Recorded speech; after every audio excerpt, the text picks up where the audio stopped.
अस्सलामुअलैकुम, सुबह खैर। कैसे हैं आप सब लोग? ठीक ठाक हैं, टिप टॉप है, मज़े में है, लाइफ एंजॉय कर रहे हैं। जी हाँ, लाइफ एंजॉय करनी चाहिए क्योंकि ये बड़ा ज़रूरी है। और सुबह उठ के रोज़ाना एक या दो काम ज़रूर कर लेने चाहिए, और वो ये करना चाहिए कि खुश रहना चाहिए, और दूसरा दूसरों को भी खुश रहने देना चाहिए।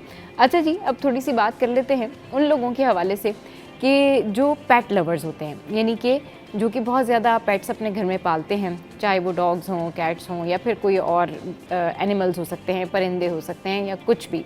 लेकिन आज मैंने सोचा कि आपके साथ में एक WHO की जो रिपोर्ट है उसके हवाले से ये ज़रूर न्यूज़ आपके साथ में शेयर करूं, ताकि बहुत सारे लोगों को जो है इससे फ़ायदा हो सके। अच्छा, यूजुअली होता क्या है कि हम डॉग्स के हवाले से या डॉग बाइट्स के हवाले से जो है वो बहुत ज़्यादा कंसर्न होते हैं। अगर ऐसा कोई हादसा पेश आए कि घर में किसी ने जो है कोई डॉग्स रखे हुए हैं और वो उनको काट लिए, तो जाहिर सी बात है वो फ़ौरन से जाते हैं, वैक्सीन कराते हैं, रेबीज़ होने का ख़तरा होता है। और इवेंचुअली अभी कराची में भी जो है, कराची शहर में भी आवारा जो कुत्ते हैं उनकी बहुत ज़्यादा बहुतात है। उस हवाले से सिटी 21 ने रिपोर्ट भी कल किया है कि इस मसले को हल करना चाहिए। पेट लवर्स पर वापस आते हैं, और अब आपके साथ में शेयर करते हैं कि ये जो पेट लवर्स होते हैं ना, पेट्स रखना बड़ी अच्छी बात है और इनका ख्याल रखना बड़ी अच्छी बात है।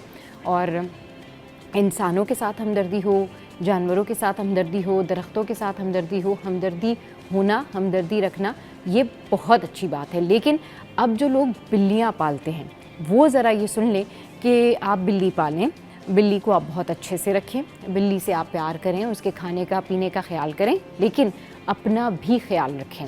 एक तो आपने ये ज़रूर ख्याल रखना है कि अगर आपका जानवर जो है वो वाइल्ड हो जाता है, यानी अगर आपके जानवर के मूड स्विंग्स हैं, तो वो आपके ऊपर अटैक कर सकता है। अगर आपको ये बिल्ली की तरफ से अटैक हो, वो पंजा मार दे या खून निकल आए, जिसको कहते हैं कैट बाइट, तो आपने इसको बिल्कुल सीरियस लेना है। WHO की रिपोर्ट के मुताबिक डॉग बाइट के बाद सबसे ज़्यादा ख़तरनाक कैट बाइट होती है। इससे भी आपको जो है वो समहाउ डिफरेंट बीमारियां होने का ख़तरा होता है। फ़ौरन डॉक्टर के जाएं, फ़ौरन वैक्सीन लें, फ़ौरन दवाइयां लें। अगर कोई इन्फेक्शन हो जाता है तो उसको डेफिनेटली डॉक्टर को दिखाएं। तो डॉग बाइट के बाद सबसे ज़्यादा अगर कोई आपको काट ले या फिर आपको कोई पंजा मार दे या आपके ऊपर कोई अटैक कर दे, वो होती है कैट बाइट। इससे आपकी जो मेंटल जो कैफियत है ना, जहनी कैफियत, वो भी डिस्टर्ब हो सकती है। तो बिल्लियाँ पालें, अच्छे से पालें, लेकिन साथ साथ अपनी भी सेफ्टी रखें और सफाई का ख्याल रखें। इनका जो रुआं होता है आपने उससे बचना है। तो ये ज़रूर आपने जो है वो ध्यान में रखना है, और ये ज़रूर आपने जो है वो जहन में रखना है कि आप जो भी पेट पालते हैं ना उसको अच्छे तरीके से पालें। लेकिन अगर आपके पास बिल्लियाँ हैं तो ज़रा ध्यान से, अगर ये आपको कट मार दें, अगर ये आपके ऊपर अटैक कर दें, तो डेफिनेटली आपको फ़ौरन डॉक्टर को दिखाना चाहिए। क्योंकि बहुत सारे लोग जो हैं वो ये कहते हैं तो हमारा पालतू जानवर है, हमारे सामने बड़ा हुआ है, लेकिन ऑब्वियसली आपकी स्पीशीज़ में और उसकी स्पीशीज़ में बहुत फ़र्क है। अल्लाह ताला ने दोनों का निज़ाम जो है वो अलग बनाया है। अच्छा जी, अब आगे बढ़ते हैं और आपके साथ में सिटी अपडेट्स जो है वो शेयर करते हैं। कराची का मौसम, कराची का मौसम बड़ा औसम है। और ये जो मौसम है ना, ये इसलिए औसम है कि यही कहा जा रहा है कि आगे 2 से 3 दिन तक जो है वो बारिश के इम्कानात हैं। और इसी हवाले से मुर्तज़ा वाब साहब ने दौरे भी किए हैं और कई अलर्ट्स भी जारी किए हैं कि भाई कराची शहर को दोबारा से जो है वो इतना स्टेबल बनाया जाए कि दोबारा जो तूफ़ानी स्पेल आए उसमें कोई प्रॉब्लम ना हो। अब चलते हैं और आपको बताते हैं कि आज दिन भर जो मौसम है ना वो कैसा रहेगा। 11 बजे मौसम कैसा रहेगा, 12 बजे मौसम कैसा रहेगा और 2 बजे मौसम कैसा रहेगा, ताकि आप जब जाएं बाहर तो आपको पता हो। तो 11 बजे रहेगा 31 सेंटीग्रेड, 12 बजे रहेगा 32 सेंटीग्रेड, 1 बजे रहेगा 33 सेंटीग्रेड और 2 बजे भी रहेगा 33 सेंटीग्रेड। तो ये तो हो गया जी मौसम जो मैंने आपके साथ में शेयर किया। अच्छा जी, अब कुछ बात कर लेते हैं कि आप किस तरीके से जो है वो अपने आप को बेहतर बना सकते हैं, आप किस तरीके से अपनी ज़िंदगी में खुशहाली ला सकते हैं। ये खुशहाली सिर्फ ब्यूटी से नहीं आती, ये खुशहाली इस वजह से भी आ सकती है कि अगर आपके जिस्म में जो बॉडी पेन होता है, लोग सुबह सुबह उठते हैं, कभी किसी को सर दर्द हो रही होती है, कभी किसी को जिस्म में दर्द हो रही होती है, कोई कहता है मेरे हाथों में दर्द हो रहा है, कोई कहता है जी मुझे कमर दर्द हो रहा है, किसी को सर्वाइकल हो रहा है, किसी को चक्कर आ रहे हैं। बॉडी पेन जो है ना एक ऐसी जो है वो शिकायत होती है, एक ऐसी कॉमन कंप्लेन होती है कि सब बॉडी पेन के हवाले से बात कर रहे होते हैं। तो इसका एक आसान सा टोटका, आसान सी रेमेडी ये है कि आपने अजवाइन लेनी है और फिर आपने जो है इसके साथ ज़ीरा लेना है। तो अजवाइन और ज़ीरे को आपने अच्छे से भून लेना है और उसके बाद फिर आपने इसके ऊपर सौंफ और इलायची जो है बाद में पीस लेनी है। मतलब इसका आपने अजवाइन और ज़ीरा जो है उसको भूनना है, लेकिन सौंफ और इलायची आपने बाद में डालनी है और इनका बनाना है आपने पाउडर। और जब ये पाउडर बन जाए तो उसके बाद आपने एक जार में रखना है इस पाउडर को। इलायची, सौंफ, ज़ीरा और अजवाइन, इनका पाउडर बना के आपने जार में रखना है और फिर ये पाउडर आपने रोज़ाना रात को खाना है। और फिर आप देखें कि 3 से 4 दिन बाद जो है वो डेफिनेटली आप ये कहेंगे कि जो आपका बॉडी पेन है वो जो है वो गायब हो गया है। तो ये पाउडर जो है आपने ज़रूर बना के रखना है और ये रेमेडी जो है वो आपने ज़रूर शामिल करनी है। इससे जो है वो आपको बहुत ज़्यादा फ़ायदा होगा। अच्छा जी, आगे चलते हैं और जल्दी से जो है वो वेजिटेबल के प्राइस जान लेते हैं कि वेजिटेबल क्या है। और बलूचिस्तान में क्योंकि रास्ते बंद हो गए, इस वजह से जो सब्जियों की कीमतें हैं ना वो आसमान से बातें कर रही हैं। मतलब कमिश्नर कराची के प्राइसेस में और जो बाकी प्राइसेस हैं उसमें फ़र्क है। टमाटर है जी 150 जो कि आपकी स्किन को भी चमकाता है। आलू जो है 55 रुपये जो कि आपकी आंखों के लिए बड़ा मुफीद है इसका पेस्ट। लहसुन जो है बड़ा ज़बरदस्त है, 322 पर है। अच्छा जी, उसके बाद कौन सा है जी हमारे पास वेजिटेबल? अदरक वाली चाय याद आ गई मुझे, ये है 437 पर। गाजर जो है ये है 92 पर। इसके बाद जनाब तुरई जो है वो है 116 पर। अच्छा जी, उसके बाद लौकी जो है वो है 104 पर। उसके बाद जनाब फूल गोभी जो है वो है 104 पर। उसके बाद वैसे फूल गोभी कौन कौन खाता है मुझे कॉल करके बताएं। खीरा जो है वो है 104 पर और खीरा भी आंखों के लिए बड़ा बेनिफिशियल है। और भिंडी आ गई है जी, भिंडी जो है वो है 173 पर। और इसके अलावा क्या है हमारे पास? प्याज है 63 पर। प्याज जो है वो जब आप सर के बालों में लगाते हैं ना तो बड़ा ही ज़बरदस्त कोई अच्छा इफ़ेक्ट आता है। बाल मजबूत होते हैं, चमकदार होते हैं, घने होते हैं। तो प्याज का पानी जो है ना, मतलब प्याज को आपने पीस लेना है, काट के पीस लेना है और उसके बाद प्याज का जो पानी है वो सर में लगाएं तो आप देखें कि आपके बाल जो हैं वो हो जाएंगे ज़बरदस्त। अभी जल्दी से बढ़ते हैं और करेंसी रेट्स भी आपके साथ में शेयर कर लेते हैं कि करेंसी रेट्स जो हैं वो क्या हैं। अच्छा, मुझे नहीं पता कि आप लोगों को ये करेंसी रेट्स जानने में इतना ज़्यादा इंटरेस्ट क्यों है, कॉल करके बताया करें। ऑस्ट्रेलियन डॉलर जो है वो 187 है, कैनेडियन डॉलर जो है वो 208 पर है, फिर यूरो जो है वो हमारे पास 331 पर है, कुवैती दिनार जो है वो 926 पर है। And what we have next, we have UK pound 382 पर है, सऊदी रियाल 75 पर है, स्विस फ्रैंक 351 पर है, यूएस डॉलर जो है वो है जनाब 283 पर। तो ये जो है ना मतलब डॉलर का जो रेट जानना चाहते हैं, जिनको डॉलर्स के बारे में पता करना होता है, जो इतने सारे आप लोग मुझे मैसेजेस करते हैं लिंक्डइन पर और इंस्टाग्राम पर, तो ज़रूर बताया भी करें कॉल करके। जितने आप लोगों के मैसेजेस आते हैं, जितना आप लोग अप्रिशिएट करते हैं, तो उसके लिए बहुत सारा थैंक्स भाई। अच्छा जी, अब कुछ बात कर लेते हैं हम कि हमारा जो शहर है, हमारा जो शहर कराची है, इसमें डेफिनेटली जो 12 रबीउल अव्वल है उससे रिलेटेड अब तैयारियां जो हैं वो शुरू कर दी गई हैं।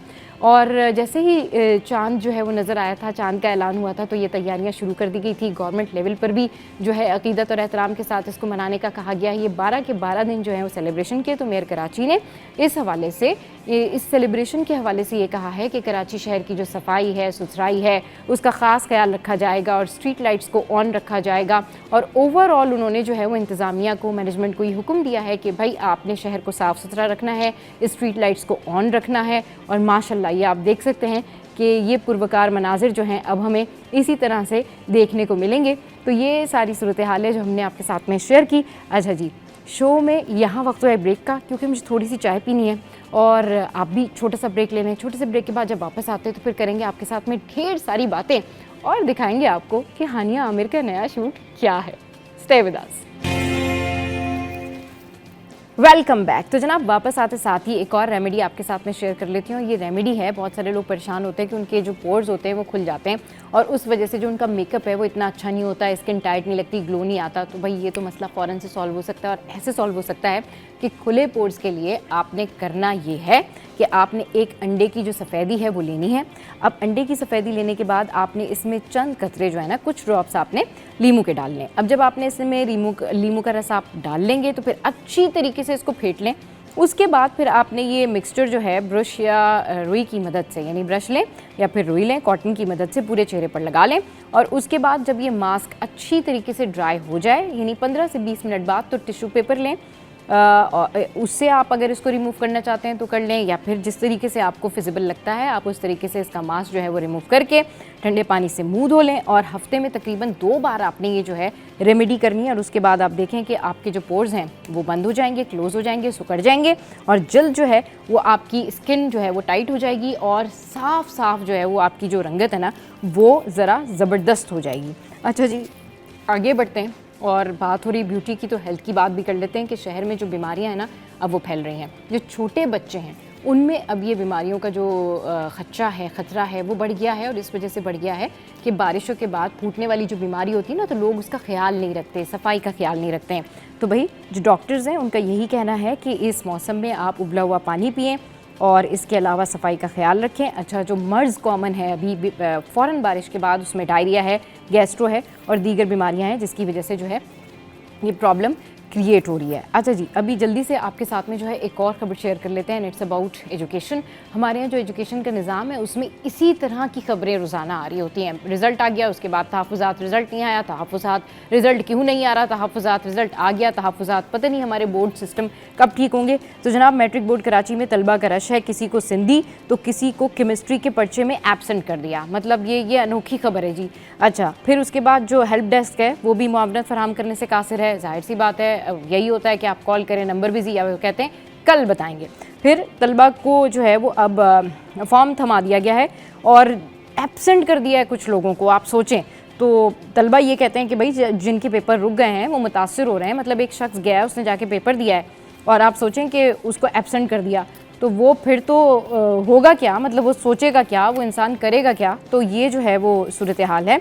अच्छा जी, अभी जो है वो आपके साथ में शेयर करते हैं गोल्ड के प्राइस। और गोल्ड जो है वो महंगा हो गया है, सोना महंगा हो गया है। तो जिसने ख़रीदना है तो उसके लिए तो मुश्किल है, लेकिन जिसने बेचना है उसके लिए बड़ी अच्छी खबर है। आलमी मार्केट में सोना $9 इजाफे से $3,380 फी ऑन्स पर पहुँच गया है। 1 तोला सोना 900 रुपये महंगा होकर उसकी जो कीमत है वो 3,60,700 पर पहुंच गई है, और 10 ग्राम सोना जो है वो 772 रुपये इजाफे से 3,09,242 रुपये का हो गया। 1 तोला चांदी की कीमत जो है वो 4,121 रुपये पर ही बरकरार है।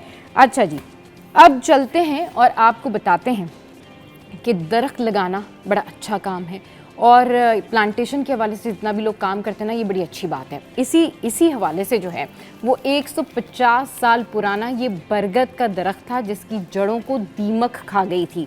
जी हाँ, तो इसके लिए अब इक़दामात किए गए हैं और इसको वापस बहाल किया गया है। वज़ीर आला सिंध सैयद मुराद अली शाह की हिदायत पर 150 साल कदीम दरख्त को बहाल किया गया है। बरगद के कदीम दरख्त की बहाली मौसमियाती हवाले से अहम पेशरफ्त है। अच्छा, हालिया जो बारिशें हुई थी और तेज़ हवाएं थी उसके बायस ये कसरनाज कराची में बानियान का दरख्त जो है वो गिर गया था। आप देख सकते हैं, ये मनाजिर भी देख सकते हैं कि किस तरीके से ये दरख्त जो है उसके अंदर दीमक लग गई थी इसकी जड़ों में, और इसकी जड़ें जो हैं वो ख़राब हो गई थी। फिर इसकी बहाली का काम किया गया और इसको बहाल किया गया, और ये बड़ी अच्छी कोशिश है, और इसके ऊपर जो है वो शाबाश भी दी गई है वज़ीर आला सिंध की जानिब से। महकमा जंगलात सिंध की जो रेस्क्यू टीम है उनकी काविशों को सराहा गया है, और दरख्त की जड़ों को फंगस और दीमक के हमले की वजह से जो है वो नुकसान पहुंचा था। अब इनको इनकी जगहों से हटाकर किसी मुनासिब जगह पर जो है वो लगा दिया गया है।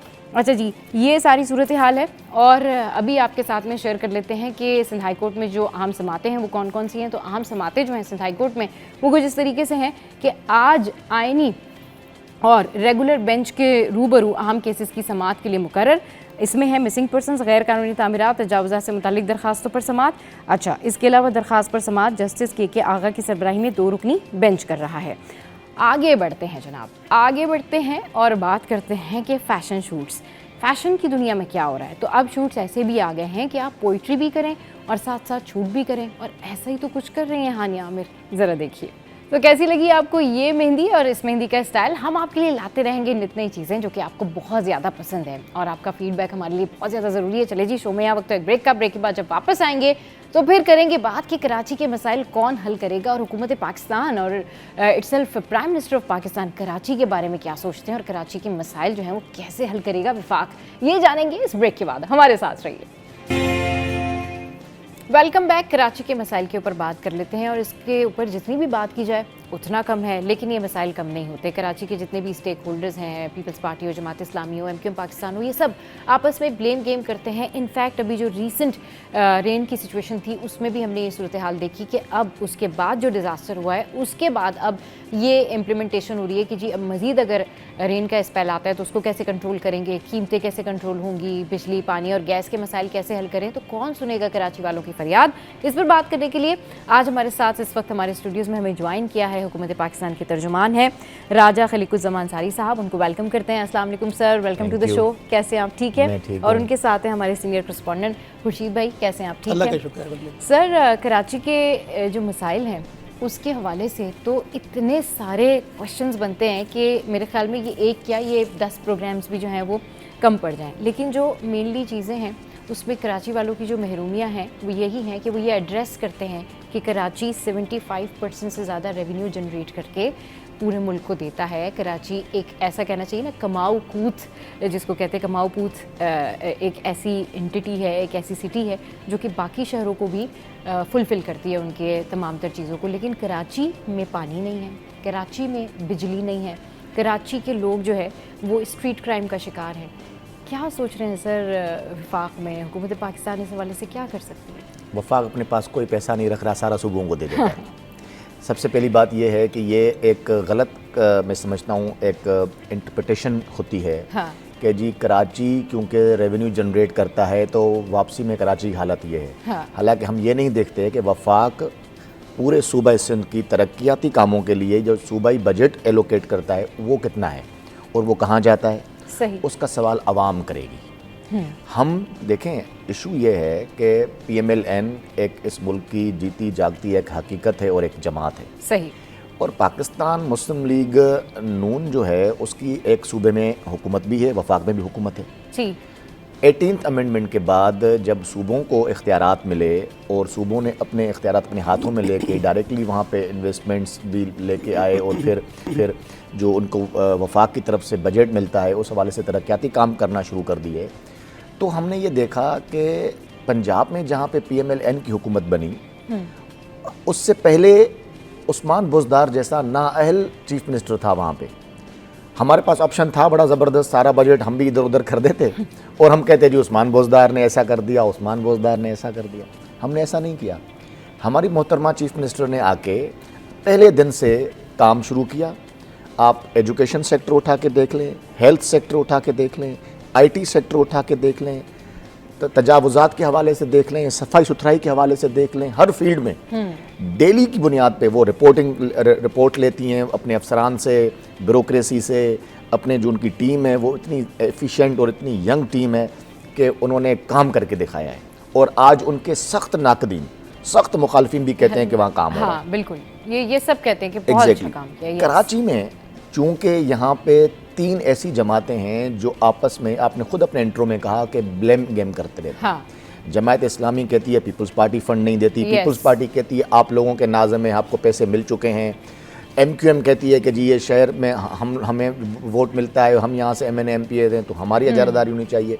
एक दूसरे के ऊपर जो है वो ब्लेम गेम करते हैं। MQM और पाकिस्तान पीपल्स पार्टी वफाक में हमारे इत्तेहादी हैं, हम उन्हें बड़ी कदर की निगाह से देखते हैं। हम चाहते हैं कि वो बेहतर से बेहतर काम यहाँ पर परफॉर्म करें क्योंकि उनको मैंडेट मिला है। हम कराची के लोगों को आपके टीवी के तवज्जुद से अपना एक मॉडल पेश कर रहे हैं, पंजाब का मॉडल। सर, व्हाई नॉट, बिल्कुल। पंजाब का मॉडल हमारे पास मौजूद है। वहाँ पर भी पानी के मसाइल होते थे, बारिश होती थी, ज़्यादा पानी आता है तो ज़्यादा पानी आता है तो पानी उधर रुक भी जाता है। नहीं सर, मगर यहाँ अगर कराची में बारिश होती है ना सर, तो कराची में जब बारिश होती है तो ज़्यादा बारिश होती है तो ज़्यादा पानी आता है। और फिर उसके बाद ये स्टेटमेंट भी आता है कि जी चांद की 14 तारीख है तो समंदर जो है वो पानी नहीं उठाता है। ये सारी चीज़ें वहाँ पर भी होती थी। इशू ये है कि वहाँ हमने मोहतरमा वज़ीर आला साहिबा ने वहाँ पे अंडरग्राउंड टैंक्स बनवाए ताकि पानी उसमें हम स्टोर कर सकें और पानी सड़कों पे ना खड़ा रहे। हत्तुल इम्कान कोशिश होती है कि अगर इस तरह का डिज़ास्टर, देखिए कुदरती आफत हो जाती है, कोई इशू नहीं है, लेकिन रैपिडली हुकूमत अपना रिस्पांस दे। हाँ। हम बड़ा शानदार तरीके से लाहौर में और पंजाब के दीगर अजला में, शहरों में हम देखते हैं कि जिस तरह उनकी एक हमें गुड गवर्नेंस नज़र आती है। हमने कराची के लोगों को, आजकल सोशल मीडिया का दौर है, टेलीविज़न है हर घर में, हर किसी के पास उनकी हथेलियों पे मोबाइल फ़ोन, उनके टिप्स पे हर सारी चीज़ें हैं जी। देख लें, हमने मॉडल पेश कर दिया है। अगर कराची के लोग, मैं आखिरी जुमला बोलूँ, अगर कराची के लोग आने वाले इंतखाबात में हमारे इस मॉडल को, हमारी इस कारकर्दगी को, मोहतरमा मरियम नवाज शरीफ साहिबा जिस तरह काम कर रही हैं उसको देखकर PMLN को वोट करते हैं और PMLN कराची में बल्दियाती इलेक्शंस में भी अच्छे नंबर्स हासिल करती है और फिर जनरल इलेक्शंस में भी, तो फिर ये हमसे सवाल बनेगा कि आइदर कराची की ये हालत क्यों है और लाहौर की इतनी अच्छी हालत क्यों है, फिर हम उसके ज़िम्मेदार होंगे। अभी इस वक्त एज अ वफाकी हुकूमत हमने, आपने देखा कि पूरे कराची में वफाकी हुकूमत का एक प्रोजेक्ट है जिसका नाम है ग्रीन लाइन। पूरा कराची में सड़कें बंद, ब्लॉक थी, पानी खड़ा था, ग्रीन लाइन चल रही थी। तो ये भी कराची के अंदर भी, आप दूर नहीं जाएं, कराची के अंदर भी रहते हुए हमारा एक मॉडल मौजूद है। मसला सारा ये कि कराची के अवाम को ना रिलीफ चाहिए, और जिस तरह से आप बात कर रहे हैं ना कि हमने पंजाब का मॉडल पेश कर दिया है, तो कराची के अवाम भी अब उसी की मिसाल देते हैं कि आप देखें कि लाहौर में कितनी डेवलपमेंट हुई, आप देखें कि ओवरऑल पंजाब में कितनी डेवलपमेंट हुई। इनफैक्ट जो लोग लाहौर का विजिट करके आते हैं, लाहौर से वापस आते हैं, वो ये कहते हैं कि भाई लाहौर में हम पुरसुकून तौर पर चल सकते हैं अपना मोबाइल फ़ोन लेके, वहाँ पे स्ट्रीट क्राइम नहीं है। यहाँ तो स्ट्रीट क्राइम बढ़ते जा रहे हैं, मतलब रोज़ाना ये स्ट्रीट क्राइम अलग है, उसके अलावा यहाँ पर जितने माफियाज हैं, डंपर माफिया अलग है, पानी का माफिया अलग है, टैंकर माफिया अलग है, मतलब इतने माफियाज हैं यहाँ पर, पार्किंग माफिया अलग है। एक मसला हो तो मैं चाहूंगी कि सर ये विफाक जो है सिर्फ ग्रीन लाइन तक ही महदूद नहीं रहे, थोड़ा सा और भी नजरसानी करें कराची के मसाइल पर, ताकि मजीद कराची में डेवलपमेंट हो। मोहतरम वजीर आजम ने हमेशा बार बार पाकिस्तान पीपल्स पार्टी की क़यादत को, क्योंकि सूबाई हुकूमत है उनकी, जी, उन्हें यह कहा है कि आप जो भी इस तरह के प्रोजेक्ट्स लाएंगे, हम वफाक का हिस्से का जो भी फंड वफाक के, आप कहेंगे कि वफाक को फंड देना चाहिए, वफाक देगा। वफाक अभी भी कराची के अवाम को पीने का साफ़ पानी मुहैया करने के लिए K4 मंसूबे पर वफाक अभी भी फंड कर रहा है, ना सिर्फ फंड कर रहा है बल्कि वफाकी इदारा वापडा वो बना रहा है। और हम चाइना की और प्राइवेट कंपनीज के साथ मिलके बड़ी तेज़ी से 66% काम उस पर हो चुका है। अभी मजीद फंड्स जो हैं हम K4 मंसूबे को देने जा रहे हैं, ताकि 2026 तक पीने का साफ़ पानी वाफिर मिकदार में, हम उसकी क्वांटिटी भी बढ़ा रहे हैं, वो कराची तक पहुँचे। तो पीने के पानी के हवाले से वफाक पेश है, ट्रांसपोर्टेशन के हवाले से वफाक पेश है, और सूबे के अवाम जिनको वोट करते हैं उनका काम है कि प्रोपोजल्स और प्रोजेक्ट्स लेके जाएं, और वफाक अपना दामन वसी करके बैठा हुआ है। मोहतरम वजीर आजम हमेशा क्या चाहते हैं कि सिंध के लोगों को, सिंध के शहरों को प्रायोरिटी पर रखा जाए, क्योंकि सिंध हमारा फेस है, यहाँ पे पोर्ट है, यहाँ से सारे पाकिस्तान में ट्रेड होती है।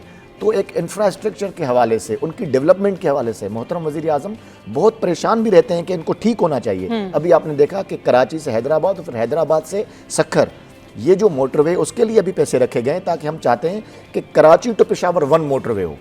तो ये सारी हमारा तो देखें ना, हमारा पैशन है, हम जब आते हैं हम मोटरवेज बनाते हैं, हम आते हैं हम बिजली घर बनाते हैं। सही बदकिस्मती इस मुल्क की ये है कि जब हम चले जाते हैं तो फिर बाद में 3-4 साल बीच में जो भी गैप आता है, एक इंच नहीं लगती किसी का निज़ाम नहीं है हमारे मुल्क में। लेकिन सर जिस तरीके से भी आप बता रहे हैं ना कि वफाक का दिल बड़ा है, वाकई ठीक है जो आपने बताए हैं सारे प्लान्स और model, we are very happy to hear that. But sir ये आपको क्या लगता है कि कहाँ हर्डल है? यानी कि ठीक है आप लोगों ने कहा कि हमने तो कहा है पीपल्स पार्टी को, सिंध गवर्नमेंट को, कि आपको जो फंड चाहिए हम देंगे, तो फिर आपको क्या लगता है कि कराची की डेवलपमेंट में रुकावट कहाँ हो जाती है? मतलब आपको लगता है कि ये जो पीपल्स पार्टी है या जमात इस्लामी है या दीगर जो स्टेक होल्डर्स है कराची में, इनका प्रॉब्लम है, क्यों बैठ के फिर आप इनके साथ बात करके ये प्रॉब्लम सॉर्ट आउट नहीं करते? क्योंकि यहाँ से भी तो इस तरह की आवाज़ें उठती है ना कि हमें जो है वो फंड्स की कमी है, कभी कहा जाता है जी बल्दियाती निज़ाम पे कोई चीज़ डाल दी जाती है। मतलब आपको क्या लगता है कि क्या डेडलॉक क्या है, हर्डल क्या है कराची की? देखें, हर्डल की बात मैं नहीं करना चाह रहा, मसला ये है कि पाकिस्तान की जो गवर्नमेंट स्ट्रक्चर है या जो हमारा सेटअप या सिस्टम है वो पार्लियामेंट्री फॉर्म ऑफ गवर्नमेंट है। सही, पार्लियामेंट्री फॉर्म ऑफ गवर्नमेंट में पाकिस्तान की हुकूमत को आइन के मुताबिक चलना होता है। यहाँ वडेरे की औताक नहीं है, या हम यूं नहीं कह सकते कि जिसकी जब मर्जी आए उस वक्त वो आके वो वहाँ पे मुदाखलत करे। हमें सूबाई हुकूमतों के मैंडेट का भी एहतराम करना है, हमें शहरी हुकूमतों के मैंडेट का भी एहतराम करना है। अवाम जिसको मैंडेट दे उसका काम है कि वो अपने रिसोर्सेज में रहते हुए और जो है प्रोजेक्ट्स भी लाए, यहाँ पे लोगों को रिलीफ भी दे, तरक्याती काम भी करवाए, जो लॉ एंड ऑर्डर सिचुएशन है उसको भी बेहतर करे। ये सारी चीज़ें हमारे इल्म में ज़रूर मौजूद हैं, लेकिन हमारे हाथ पांव वहाँ बन जाते हैं कि जहाँ हमारा मैंडेट नहीं होता। तो बेसिकली पाकिस्तान का आइन ये कहता है कि जो सूबाई हुकूमत है उसके ये महकमे तरक्याती काम, अंदरूनी गलियाँ, शहर की law and order situation, infrastructure, ये हुकूमतें बनाएंगी अपने लोकल हुकूमत के साथ मिलकर, लोकल बॉडीज़ के साथ मिलकर। अब हम क्योंकि PMLN या वफाकी हुकूमत के जो पार्टी है या जमात है, वो सिंध में ना उनका एक MPA भी नहीं है, एक MNA भी नहीं, बदकिस्मती है। जी। या फिर हमारी बदकिस्मती या शहर में रहने वाले लोगों की और सूबे में रहने वाले लोगों की होगी।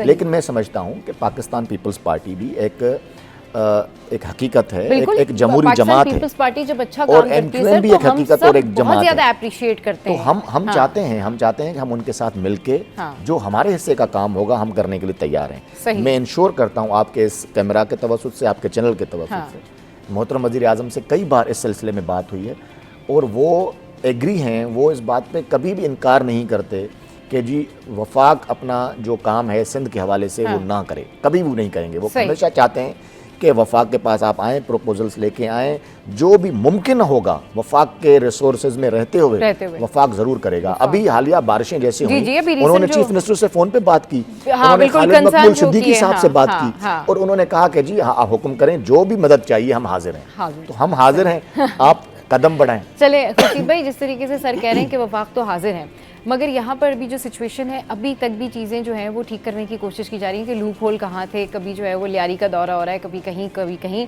क्या लगता है आपको कि किस तरीके से डेवलपमेंट होनी चाहिए, स्टेक होल्डर्स को बैठ जाना चाहिए? क्योंकि वफाक तो जो है वो कह रहे हैं कि जी ठीक है, आपको जो चीज़ चाहिए वो हम आपको फंड्स भी प्रोवाइड करेंगे, आपकी जिस तरह से हेल्प करनी है हम करेंगे। जी खुशीब भाई। लब पे आती है दुआ बन के तमन्ना मेरी, अच्छा, जिंदगी शम्मा की सूरत हो खुदाया मेरी। तो ये वो कलमात हैं जो हमारे स्कूलों में बच्चे बच्चियाँ सुबह सवेरे जब स्कूल पहुँचते हैं तो ये कलमात दोहराए जाते हैं। लेकिन ज़िंदगी शम्मा की सूरत कब होगी ये तो हमें अंदाज़ा नहीं है इंशाल्लाह। लेकिन हमारे जो प्रोजेक्ट्स हैं, हाँ वो फेडरल गवर्नमेंट के हों चाहे वो सूबाई गवर्नमेंट के हों, हुकूमतें हों या ना हो, या फिर जो हमारी निगरान सेटअप आता है वो हो, हमारे जो भी मंसूबे होते हैं वो तवील उल मुद्दती होनी चाहिए, मतलब लॉन्ग टर्म प्रोसेस के वो मंसूबे होने चाहिए, चाहे गवर्नमेंट हो या ना हो, लेकिन वो मंसूबे जारी और सारी रहने चाहिए। सही। अब बात कराची की है तो कराची में जो इंफ्रास्ट्रक्चर का मामला है, कई हादसात हमारे इंफ्रास्ट्रक्चर की तबाही की वजह से होते हैं। रोड पर 3 रोज़ कबल भी शार फैसल पर जो वो पानी से बचते हुए एक बस ने जो है वो कुचल दिया राहगीर को, 3 उसमें जाँ बाग हुई। और ये रोज़ाना का मामूल है इस शहर के अंदर, रोज़ का मामूल है कि ट्रैफिक हादसा से जाँ बाग हो जाना।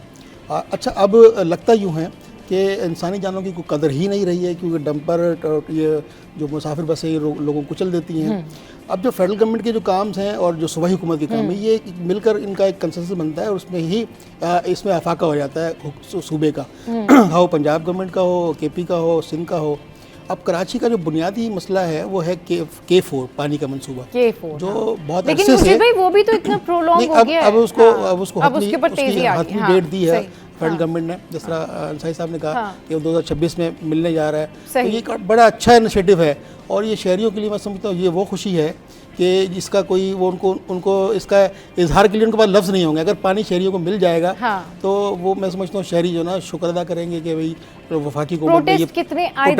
दूसरा जो ताजिर इस वक्त जो है वो इस वक्त जो तहफ़्फ़ुज़ात उनके हैं, अभी जमात इस्लामी ने कल ही ऐलान किया है कि वो 31 अगस्त को कराची प्रेस क्लब से CM हाउस का वो घेराव करेंगे, लॉन्ग मार्च करेंगे और हुकूक कराची मार्च करेंगे। तो ये वो आवाज़ है लोगों की, ये वो जो एहसास महरूमी है कि वो जो निकल कर बाहर आ रहा है कि वो किसी तरह भी जो है वो गवर्नमेंट नहीं सुन रही, सूबाई गवर्नमेंट नहीं सुन रही, फेडरल गवर्नमेंट नहीं सुन रही। इस तरह के मामला जो लोगों के हैं उस पर ताजिर ही परेशान रहते हैं। देखें कल मुलाकात हुई गवर्नर हाउस में हैदराबाद के ताजिरों की, उन्होंने कहा 150 सनतें, अंसारी साहब 150 सनतें जो हैं वो बंद हो चुकी है हैदराबाद की। हैदराबाद कराची के बाद दूसरा सनती शहर है और तजारती शहर है कराची सूबा सिंध का।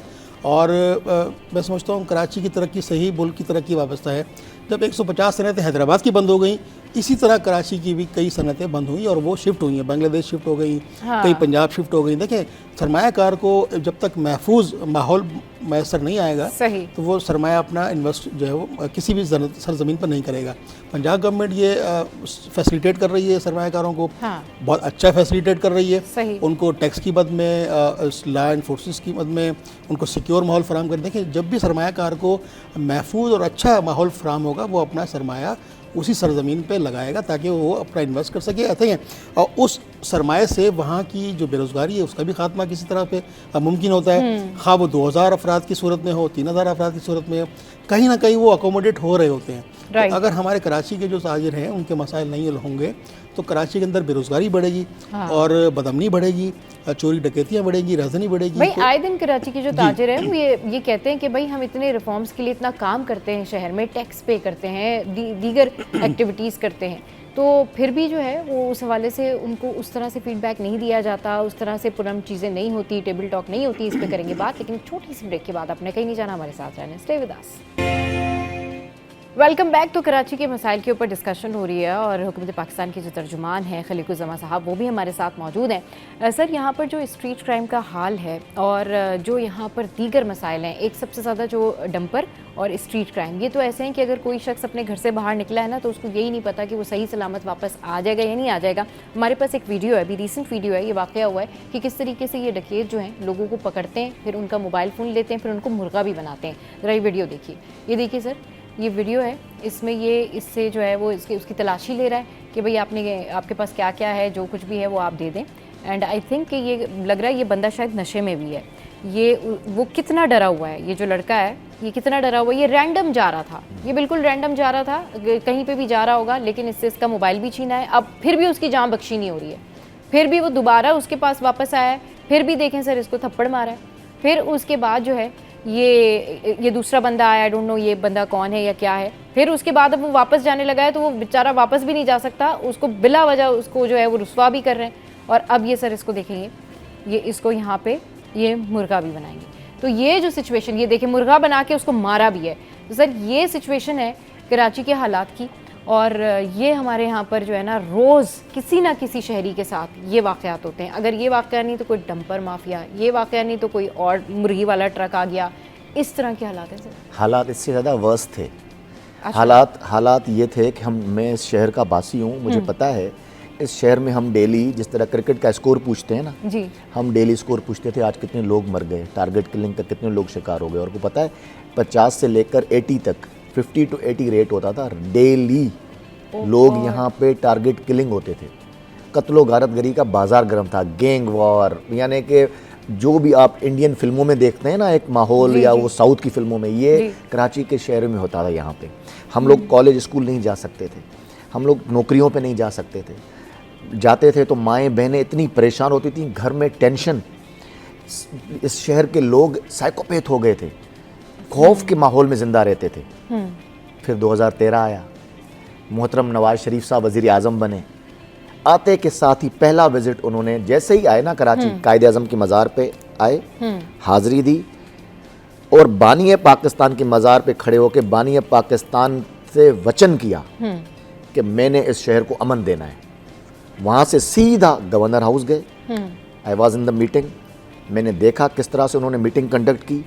वो पक्का इरादा करके आए थे कि कुछ भी हो जाए, हमने सारी सियासत से, सियासी जमातों के इन ब्लेम गेम से, हर चीज़ से बालातर होकर सोचना है, कराची के अवाम को अमन देना है। और उनकी विल थी, उन्होंने कहा जितने पैसे चाहिए वफाक देगा, जितने हथियार चाहिए वफाक देगा, जितनी आपको फोर्स चाहिए वफाक देगा, रेंजर्स को जो इख्तियार चाहिए वफाक हाजिर है। मुझे हर कीमत पे कराची में अमन चाहिए। मुस्तकिल अमन हुआ सर। अब आके मैं आपको बताऊं, काफ़ी अर्से अब आके, अभी भी टारगेट किलिंग तो खैर नहीं हो रही, अब आके स्ट्रीट क्राइम कराची में बढ़ गया है, बहुत बढ़ गया। और उसकी मैं समझता हूँ सबसे बड़ी वजह हमारे थाने हैं, हमारी पुलिस है। जिस तरह से हमारी पुलिसिंग इस वक्त काम कर रही है और जिस तरह से SHOs की पोस्टिंग्स हो रही हैं, इस पर मैं समझता हूँ कि हमारे इंस्पेक्टर जनरल साहब को एक्शन ज़रूर लेना चाहिए। बड़े अच्छे इंसान हैं गुलाम नबी मेमन साहब, और अच्छे प्रोफेशनल ऑफिसर हैं और उनका बड़ा तजुर्बा रहा है।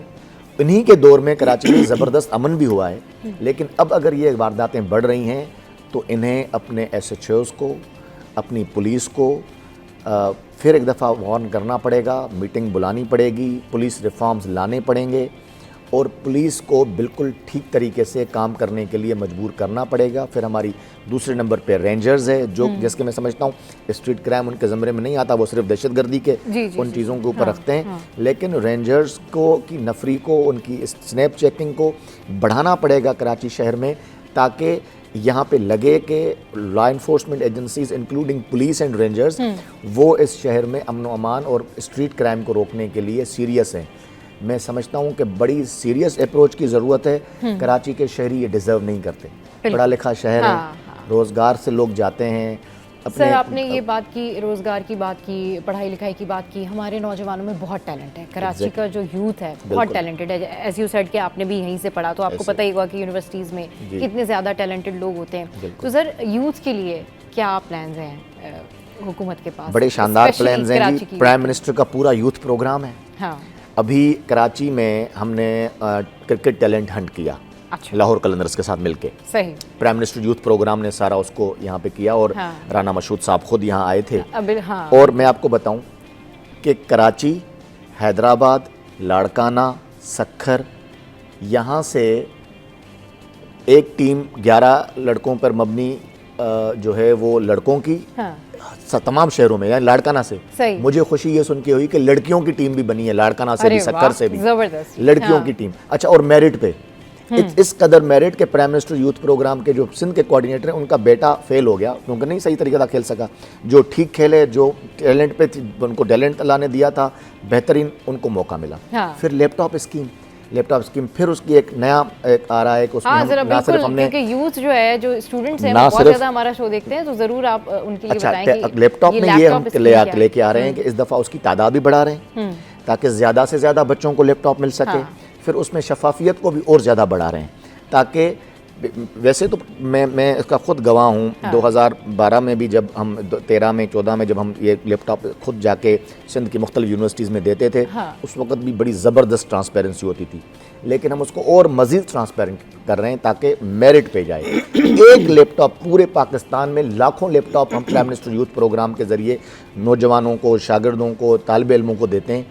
पूरे आज तक पूरे पाकिस्तान में एक रिपोर्ट नहीं हो सका कि एक लैपटॉप हमने किसी भी ऐसे बंदे को दिया हो जो PMLN का हो या उसको ऐसे ही बाईपास करके दे दिया हो, कभी नहीं। हमेशा मेरिट पे, और वो बड़ा शफाफियत के साथ हायर एजुकेशन कमीशन और यूनिवर्सिटीज़ के साथ मिलके मेरिट लिस्ट तय होती है और उस मेरिट लिस्ट में जो लोग आते हैं, जो नौजवान आते हैं, लड़कियां हों लड़के हों, उनको एक ज़बरदस्त गैजेट मिलता है और जदीद तरीन जो इस वक्त लेटेस्ट होता है वो दिया जाता है ताकि वो IT की फील्ड में, अपनी तालीम की फील्ड में महारत हासिल कर सकें। फिर कर्जे, लोन स्कीम प्राइम मिनिस्टर, ताकि वो जो स्टूडेंट बन के अब निकलें, अब वो अपने ख्वाब पूरे करना चाहते हैं, उनको एक्सपर्टीज़ हैं, वो जाएं और बैंक से बिना सूद के कर्जे लें और जाके अपना कारोबार शुरू करें। फिर सबसे बड़ी बात ट्रेनिंग प्रोग्राम हम स्किल्ड कर रहे हैं नौजवान को। बिल्कुल स्किल्ड प्लान्स हैं और बहुत सारे ऐसे प्लान्स हैं जो कि कराची के स्टूडेंट्स के लिए बहुत बेनिफिशियल होंगे। बहुत शुक्रिया सर, आप हमारे शो पर रहे। खुर्शीद भाई, आपका शुक्रिया। शो में यहाँ वक्त हुआ है हेडलाइंस ब्रेक का, और हेडलाइंस के बाद वापस आएंगे तो फिर करेंगे ढेर सारी बातें। आपने कहीं नहीं जाना, हमारे साथ रहना। Stay with us, keep watching city at 10। Welcome back. थोड़ी सी बात कर लेते हैं अब डाइट पर। जी हाँ, अब जो टॉपिक हम डिस्कस करने जा रहे हैं ये है डाइट के हवाले से। भाई बहुत सारे लोग क्या करते हैं कि खाना ही छोड़ देते हैं, खाना खाते ही नहीं है। अच्छा, इसलिए नहीं खाते कि उनको डाइट करनी होती है, लेकिन बात ये नहीं है। बात ये है कि डाइट करने वाले जो हैं वो खाना खाएं, लेकिन अच्छा खाएं और जितनी क्वांटिटी में खाएं, जितने पोर्शंस में खाएं, उसके हिसाब से शेड्यूल बना के खाएं। लेकिन ऐसा नहीं है कि डाइट का मकसद आपने ये समझ लिया कि जी डाइट है, डाइट करना है, दुबले होना है, अपने आप को फिट रखना है तो खाना खाना छोड़ दें। ऐसा नहीं करना चाहिए। अच्छा जी, इस पर बात करने के लिए हमारे साथ अरीज मौजूद है। डॉक्टर अरीज, अस्सलाम वालेकुम, वेलकम टू द शो। कैसी हैं अरीज? ठीक ठाक हैं? बहुत दिनों बाद आप हमारे शो पे आई है ना? बिजी थी, ज़रा घूम फिर रही थी अरीज। अरीज जो है वो घूम फिर रही थी। अच्छा, वैसे ये भी अच्छी बात है कि अरीज जो है वो घूमने फिरने गई थी, तो इनसे पूछेंगे कि वहाँ पर इन्होंने जो है वो अपनी डाइट का ख्याल कैसे रखा। चलिए जी, सबसे पहले तो ये बताएं कि घूमते फिरते हुए डाइट का ख्याल कैसे रखा जा सकता है जब आप ट्रैवलिंग में हो, घर से दूर हो, रूटीन से आउट हो। उसके बाद फिर हम उस टॉपिक पे बात करते हैं। सिंपल सी चीज़ है, कम खाना और ज़्यादा खाना। कम और ज़्यादा की बात नहीं होती, ये होती है कि आप जो है ना अच्छी चीज़ें खाएं। जहाँ पे जाते हैं हम लोग, तो जो रीजनल फ्रूट्स एंड वेजिटेबल्स होते हैं ना, उनको एंजॉय करना चाहिए। उनके रीजनल फ्रूट्स जो हैं वो ट्राई करने चाहिए। हम लोग क्या करते हैं, हम वहीं पे जाके भी देसी हो जाते हैं, चावल बिरयानी ढूंढते हैं और कहाँ पे देसी पाकिस्तानी खाना मिलते हैं। लेकिन फिर वो डाइट कॉन्शियस जो लोग होते हैं उनका फिर क्या होता होगा? तो यही बात है कि आप अगर फ्रूट्स एंड वेजिटेबल पे फोकस करेंगे, अच्छा ब्रेकफास्ट करके निकलेंगे और अपना जो है वो घूमने फिरने में टाइम लगाएंगे, और क्योंकि ट्रैवल कर रहे हैं ना, तो एंजॉय करना चाहिए, सिर्फ खाने पे फोकस नहीं होना चाहिए। तो एक्सप्लोर करें चीज़ें। मेरे ख्याल से ये थोड़ा सा होता है। फिर वॉक हो जाती है, अगर आप ट्रैवल करते हैं तो वॉक भी हो जाती है काफ़ी आपकी। तो पानी का इंटेक अपना अच्छा रखें, कहीं भी जाएं दुनिया में किसी टाइम पे भी पानी का इंटेक अपना अच्छा रखें, उससे बड़ा फ़र्क पड़ जाता है आपको। सही। अच्छा अरीज, अभी क्या होता है कि लोग डाइट करना जब सोचना शुरू करते हैं, यानी अगर किसी ने सोचा है कि मैं डाइट करना स्टार्ट करता हूँ या करती हूँ, वहीं से उसके जहन में आ जाता है कि मैं खाना नहीं खाऊंगा, अब तो मैंने खाना नहीं खाना। मतलब क्या, तो खाना नहीं खाना तो फिर क्या करना है, ज़िंदा कैसे रहेंगे अगर खाना नहीं खाएंगे? खाना खाएं, लेकिन डाइट किस तरह करनी चाहिए? अच्छा खाना खाएं, पोर्शंस में खाएं, क्या करना चाहिए? अच्छा देखो, पहली बात तो ये कि डाइट तो जो भी हम खाते हैं वो डाइट है हमारी, चाहे हम जंक खा रहे हो या हेल्दी खा रहे हो, डाइट सब है। तो ये जो कॉन्सेप्ट है ना कि डाइट करना है, मतलब कि डाइट तो हम सब कर रहे हैं, उसमें से हेल्दी डाइट हम कर रहे हैं कि नहीं कर रहे, ये क्वेश्चन आता है। उसमें भी फोकस है, आपका एम क्या है, गोल क्या है। मैं कहती हूँ पेशेंट मेरे पास आते हैं ना, मैं कहती हूँ पहले सबसे पहले बताओ कि आपका कंसर्न क्या है। कि जो रिपोर्ट्स ख़राब आई हैं जिसमें आपका कोलेस्ट्रॉल बढ़ा हुआ है, आपका HbA1c शुगर लेवल्स बढ़े हुए हैं, इंसुलिन बढ़ा हुआ है, उसको ठीक करना है, या पहले से फिजिकल अपीयरेंस पे जाना है? क्योंकि आपका गोल बड़ा इंपॉर्टेंट है कि आपकी क्या चीज़ आप चाह क्या रहे हो। लॉन्ग टर्म गोल्स में ये है कि आपकी हेल्थ अच्छी होनी चाहिए, क्योंकि आफ्टर 40-50 स्पेशली फीमेल्स की हड्डियां जो हैं वो ख़राब होना शुरू हो जाती हैं, ऑस्टियोपोरोसिस का रिस्क बढ़ जाता है। तो अगर खाया पिया नहीं होगा तो क्या होगा, फ्रैक्चर्स का रिस्क बढ़ेगा। और आपने देखा होगा अक्सर जो 60+ ख़वातीन होती हैं उनको जो है ना हिप फ्रैक्चर्स बहुत ज़्यादा हो रहे होते हैं।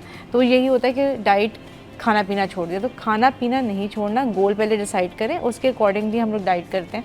और डाइट में हमेशा ये बात याद रखनी चाहिए कि जो लोग कम खाते हैं उनका मेटाबॉलिज्म स्लो हो जाता है, क्योंकि हमारा एक रेस्टिंग BMR होता है जो हमें ज़रूरत होती है कैलोरीज की। अगर हम वो नहीं लेंगे तो हमारी ब्रेन सिग्नल देगी कुछ नहीं आ रहा, सब कुछ स्टोर करो। तो हम एक पानी भी पिएंगे, एक खजूर भी खाएंगे, एक ज़रा से कोई भी हमने दही भी खाया, कोई हेल्दी चीज़ भी खाएंगे, वो फैट में कन्वर्ट हो जाएगी।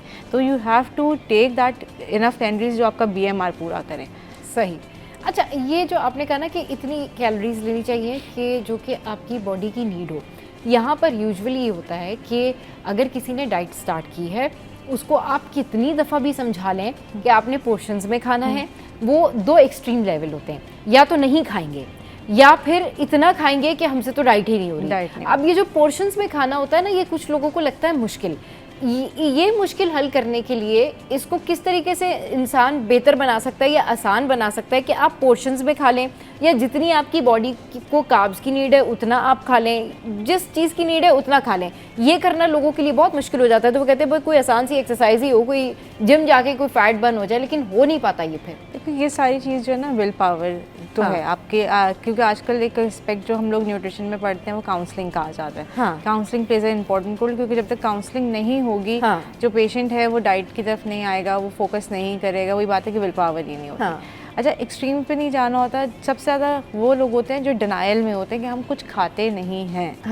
और मेजॉरिटी फीमेल मेरे पास पेशेंट्स, आदमी आते हैं ना, मेल आते हैं तो वो कह देंगे कि हम तो फ्रेंड्स के साथ चले गए थे, हमने कुछ खा लिया था, हम रात को लेट नाइट खा लिया था। लेकिन ख़वातीन क्योंकि वो एक्नॉलेज ही नहीं करती, वो सारे दिन काम कर रही होती हैं, बच्चों ने छोटा चिप्स छोड़ दिए वो खा लिए, कोई फ्राइज़ छोड़ दिए खा लिए, पिज़्ज़ा का एक स्लाइस रह गया था खा लिया, एक्नॉलेजमेंट नहीं आती। और जब आप उनसे पूछें तो वो कहेंगे हम सारा दिन कुछ नहीं खाते, हम तो रात में एक रोटी खाते हैं। तो इस वजह से फूड डायरी का जो कॉन्सेप्ट होता है ना कि आप लिखें जो खा रहे हैं, इवन अगर आप चाय भी पी रहे हैं 1 कप, आप वो भी लिखें कि मैंने 1 कप चाय पी थी।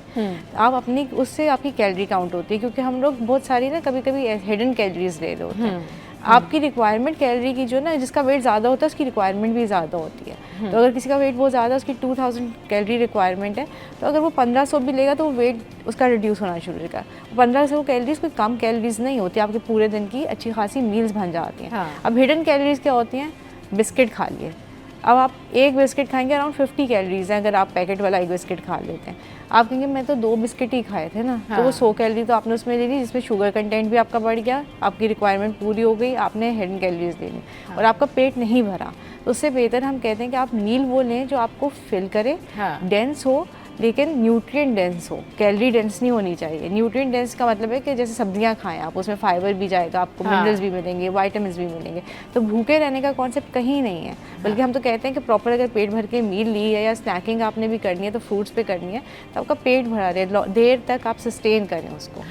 अब ये आपने 2 बिस्किट खा लिए, 2 पापड़ खा लिए, चॉकलेट खा ली, ये मैं करती हूँ, ये मैं करती हूँ कि भाई अगर भूख लग रही है ना तो 2 बिस्किट खा लिए, पापड़ खा लिए, चॉकलेट खा लिया और उसके बाद फिर मैं खाना नहीं खाती। यकीन कर मैं डाइट नहीं करती, लेकिन ये ऐसी मेरी रूटीन है क्योंकि जो लोग न्यूज़ में होते हैं ना, मतलब जो न्यूज़ एंकरिंग में होते हैं, ये मैं बात करी उनकी जो बुलेटिन वगैरह करते हैं, उनको आदत हो जाती है तो वो पोर्शंस में ही खा रहे होते हैं क्योंकि इतना लंबा टाइम बैठना होता है। प्रॉपर मील्स है तो वही बात है कि हो सकता जो आपकी कैलोरी रिक्वायरमेंट है यू आर फीलिंग दैट उसके एक्सेस नहीं आप जा रहे। जब आप एक्सेस नहीं जाओगे वेट नहीं बढ़ेगा। मसला ये है कि कुछ लोगों को ये लगता है कि अगर हमने पराठे, छोले और खाना और बोटियाँ और चिकन हमने नहीं भर भर के खाया ना, तुम्हारा पेट नहीं भरा। आप उनको उसके पैरेलल 2 चॉकलेट्स भी दे देंगी ना, या उसके पैरेलल आप उनको कोई 2 फ्रूट्स भी दे देंगे, उनको लगेगा नहीं अब हमने खाना नहीं खाया, हालांकि पेट उनका भर गया है। लेकिन वो क्या है कि दिमाग जो है ना वो उधर नहीं आ रहा कि नहीं खाली पेट भरने से काम नहीं चलता। भाई आपने खाना, प्रॉपर खाना खाना है, प्रॉपर राइस लेने, प्रॉपर जो है वो आपने कोरमे रोटी खाने। ये वाला माइंडसेट कैसे इसकी काउंसलिंग की जाती है, ये कैसे बेहतर बनाया जाए कि भाई अगर 2 फ्रूट्स आपने खा लिए हैं, अगर 2 सेब खा लिए हैं, इनफ ऑफ इट, अभी अगली डाइट पे जाएंगे आप।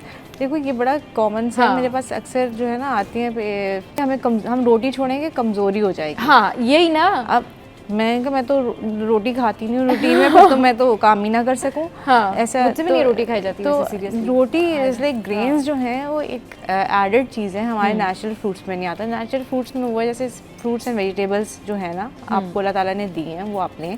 लो फैट डेयरी लें जो आपको इजीली मिल जाता है। ये जो दालें हैं, गंदम है, ये ठीक है, इनकी अपनी न्यूट्रिशनल वैल्यू है, बट ये कमज़ोरी नहीं करेंगे अगर आप डाइट से निकाल देंगे। आपको क्या चाहिए? मिनरल्स चाहिए, विटामिन्स चाहिए, प्रोटीन्स चाहिए। प्लांट सोर्सेज से भी मिल जाता है, और अगर आप सिंपल सादा घर का खाना खाते हैं उससे मिल जाता है। अगर 6 रोटियां खाने से कमजोरी दूर होती है तो फिर तो वो ये सिर्फ माइंड है, this is just only your mind. चलिए भाई, ये अभी रोटियों की बात हो रही है कि कुछ लोग कहते हैं कि हम रोटी नहीं खाएंगे तो हमें कमजोरी हो जाएगी, और अगर हम 2 रोटी खाएंगे तो हम परफेक्ट रहेंगे। मेरा नाम है ज्वाइन किया और सारे सवालों का जवाब देने के लिए she is right here. Welcome to the show.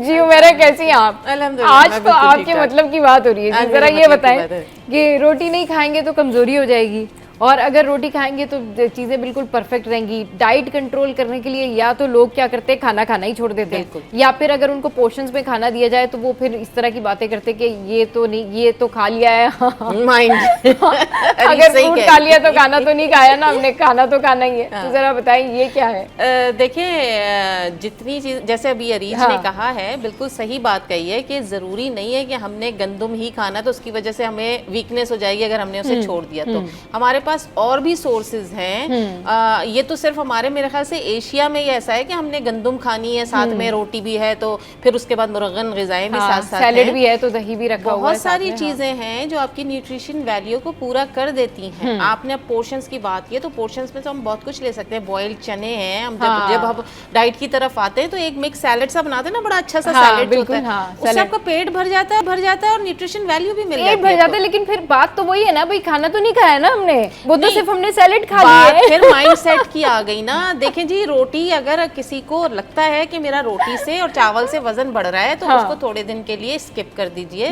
वैसे तो कमजोरी हो जाएगी फिर। नहीं, उसकी जगह आप फिर कुछ और लीजिए, कुछ और फॉर्म में कुछ चीजें ऐसी लीजिए। चने को जो है ना पीस के उसकी रोटी बना लीजिए आप, बेसन की, उसको आप मतलब ऑल्टरनेट कुछ भी कर लीजिए। मैं बेसिकली मैं एक प्रोडक्ट अपना भी देती हूँ, लेकिन कभी-कभी जैसे कि वेट लॉस का जो मेरा प्रोडक्ट होता है उसके साथ मैं कोई डाइट प्लान नहीं देती, इसीलिए। अच्छा। क्योंकि देखिए, जब हम लोग खास तौर पर जो डाइटिंग की तरफ जाते हैं, जिसकी वजह से वो कहते हैं जी हमारा वेट लॉस हो जाएगा डाइटिंग करके, फिर वो दोबारा वापस आ जाते हैं डाइटिंग छोड़ के। अगर करना है तो लाइफ टाइम के लिए उसको ज्वाइन करो, नहीं करना तो फिर आप जैसे चल रहे हो फिर उसके खाने की तादाद को थोड़ा सा कम करते चले जाओ ऐसे। रोटी खानी है ना, अगर इतनी बड़ी रोटी खा रहे हो ना, इतने बड़े पेड़े की, तो पेड़े को इतना कर दो, कम कर दो, ताकि आपको खुद पता चले। आपको पता है शुगर पेशेंट जो है वो इसी वजह से ज़्यादा हो रहे हैं जो कि गंदम को इंटेक कर रहे हैं ज़्यादातर अभी इस वक्त। जौ खाओ, गंदम की जगह आप जौ खाएं। जौ से आपका वेट भी नहीं बढ़ेगा और आपका ये जो शुगर वैल्यू है ये भी नहीं बढ़ेगी। इसीलिए कहते हैं ना कि ओट्स का दलिया हम सुबह नाश्ते में जो खा रहे होते हैं, तो वो ओट्स का इस्तेमाल कीजिए। अल्टरनेट बहुत सारी चीज़ें आपको मिल जाएंगी खाने के लिए।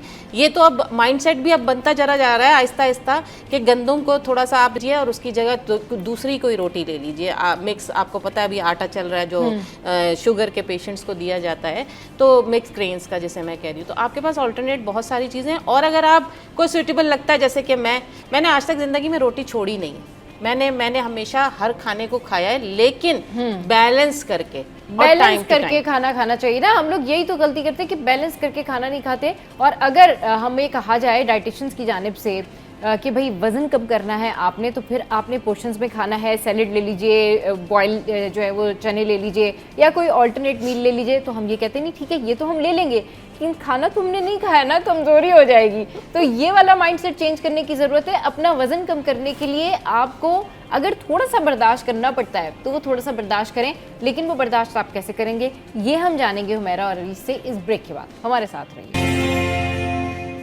Welcome back. तो बात हो रही है कि वज़न कैसे कम करें, दुबले कैसे हों और इसके लिए करना क्या होता है। इसके लिए पहले अभी हम लोग यही ब्रेक में बात कर रहे थे कि इसके लिए ना आपको कोई ना कोई ऐसा गोल सेट करना पड़ता है, कोई ना कोई ऐसा टारगेट सेट करना पड़ता है कि उसको अचीव करें और फिर आप जो हैं वो दुबले हो जाएं या वज़न घटाएं। अब मेरा अभी जिस तरीके से मैं बात करी थी ना कि हमारे यहाँ जो ख़वातीन है ना वो क्या करती हैं, जो घर में बैठी हुई ख़वातीन है वो क्या करती हैं, जब किसी की शादी करीब आ रही होती है फैमिली में, तो वो आपस में फिर उनमें मुकाबला होता है कि अच्छा जल्दी जल्दी वजन कम कर लें, तो शादी में हमने अच्छा लगना है, हाँ अच्छे कपड़े पहनने, तो फिर वो डांडिया भी करनी है तो एंजॉय भी करना है। तो तब तक वो गोल्स चलते हैं, तब तक वो शादी हो रही होती है, तो वो उनका एक टारगेट लेके वो चल रहे होते हैं कि जी हमने माइयों से लेके वलीमे तक जो है वो परफेक्ट लगना है। उसके बाद फिर वो वैसे हो जाते हैं। तो जिन लोगों ने भी वजन कम करना है या वजन घटाना है ना, तो सबसे पहले वो अपने दिमाग के ऊपर काम करें कि आप इसको क्यों करना चाहते हैं अपना वजन कम।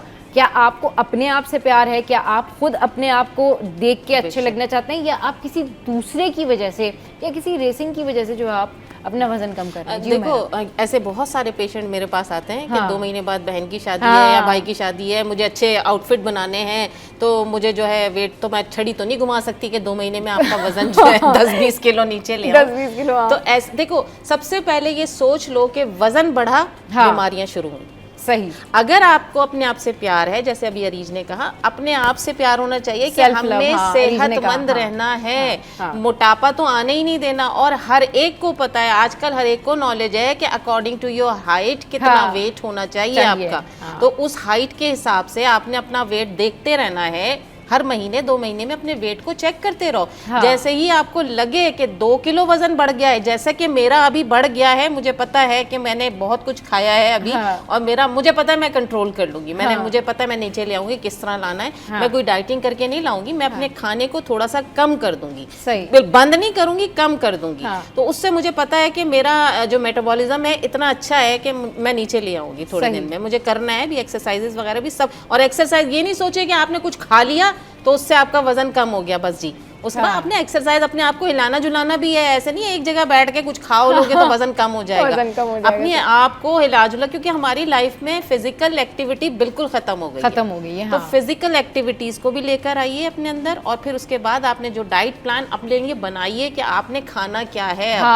सुबह दोपहर शाम तीनों टाइम खाओ, मैं कहती हूँ। लेकिन एक तो सबसे पहले अपना टाइम सेट करो कि आपने कितने बजे खाना है, और खाने के दौरान पानी पीना है, खाने के बाद पानी नहीं पीना है। उसको डाइजेस्ट किस तरह करना है जो हमने खाया है। मैं हमेशा एक बात करती हूँ, हम लोग जो खाना खा रहे हैं ना आजकल, तो वो चबा के नहीं खा रहे। सबसे पहले जो दांतों का काम है वो हम आंतों पे छोड़ देते हैं, राइट। और उससे फिर वो दीगर मसले होते हैं। उसमें आपको क्या होता है कि गैस के भी इश्यूज हो जाते हैं, फिर गैस्ट्रिक इश्यूज होते हैं, मोटापा बढ़ता है, क्योंकि आप उसको सही से च्यू नहीं करते। फिजिकल एक्टिविटी जो है वो भी बड़ी ज़रूरी है।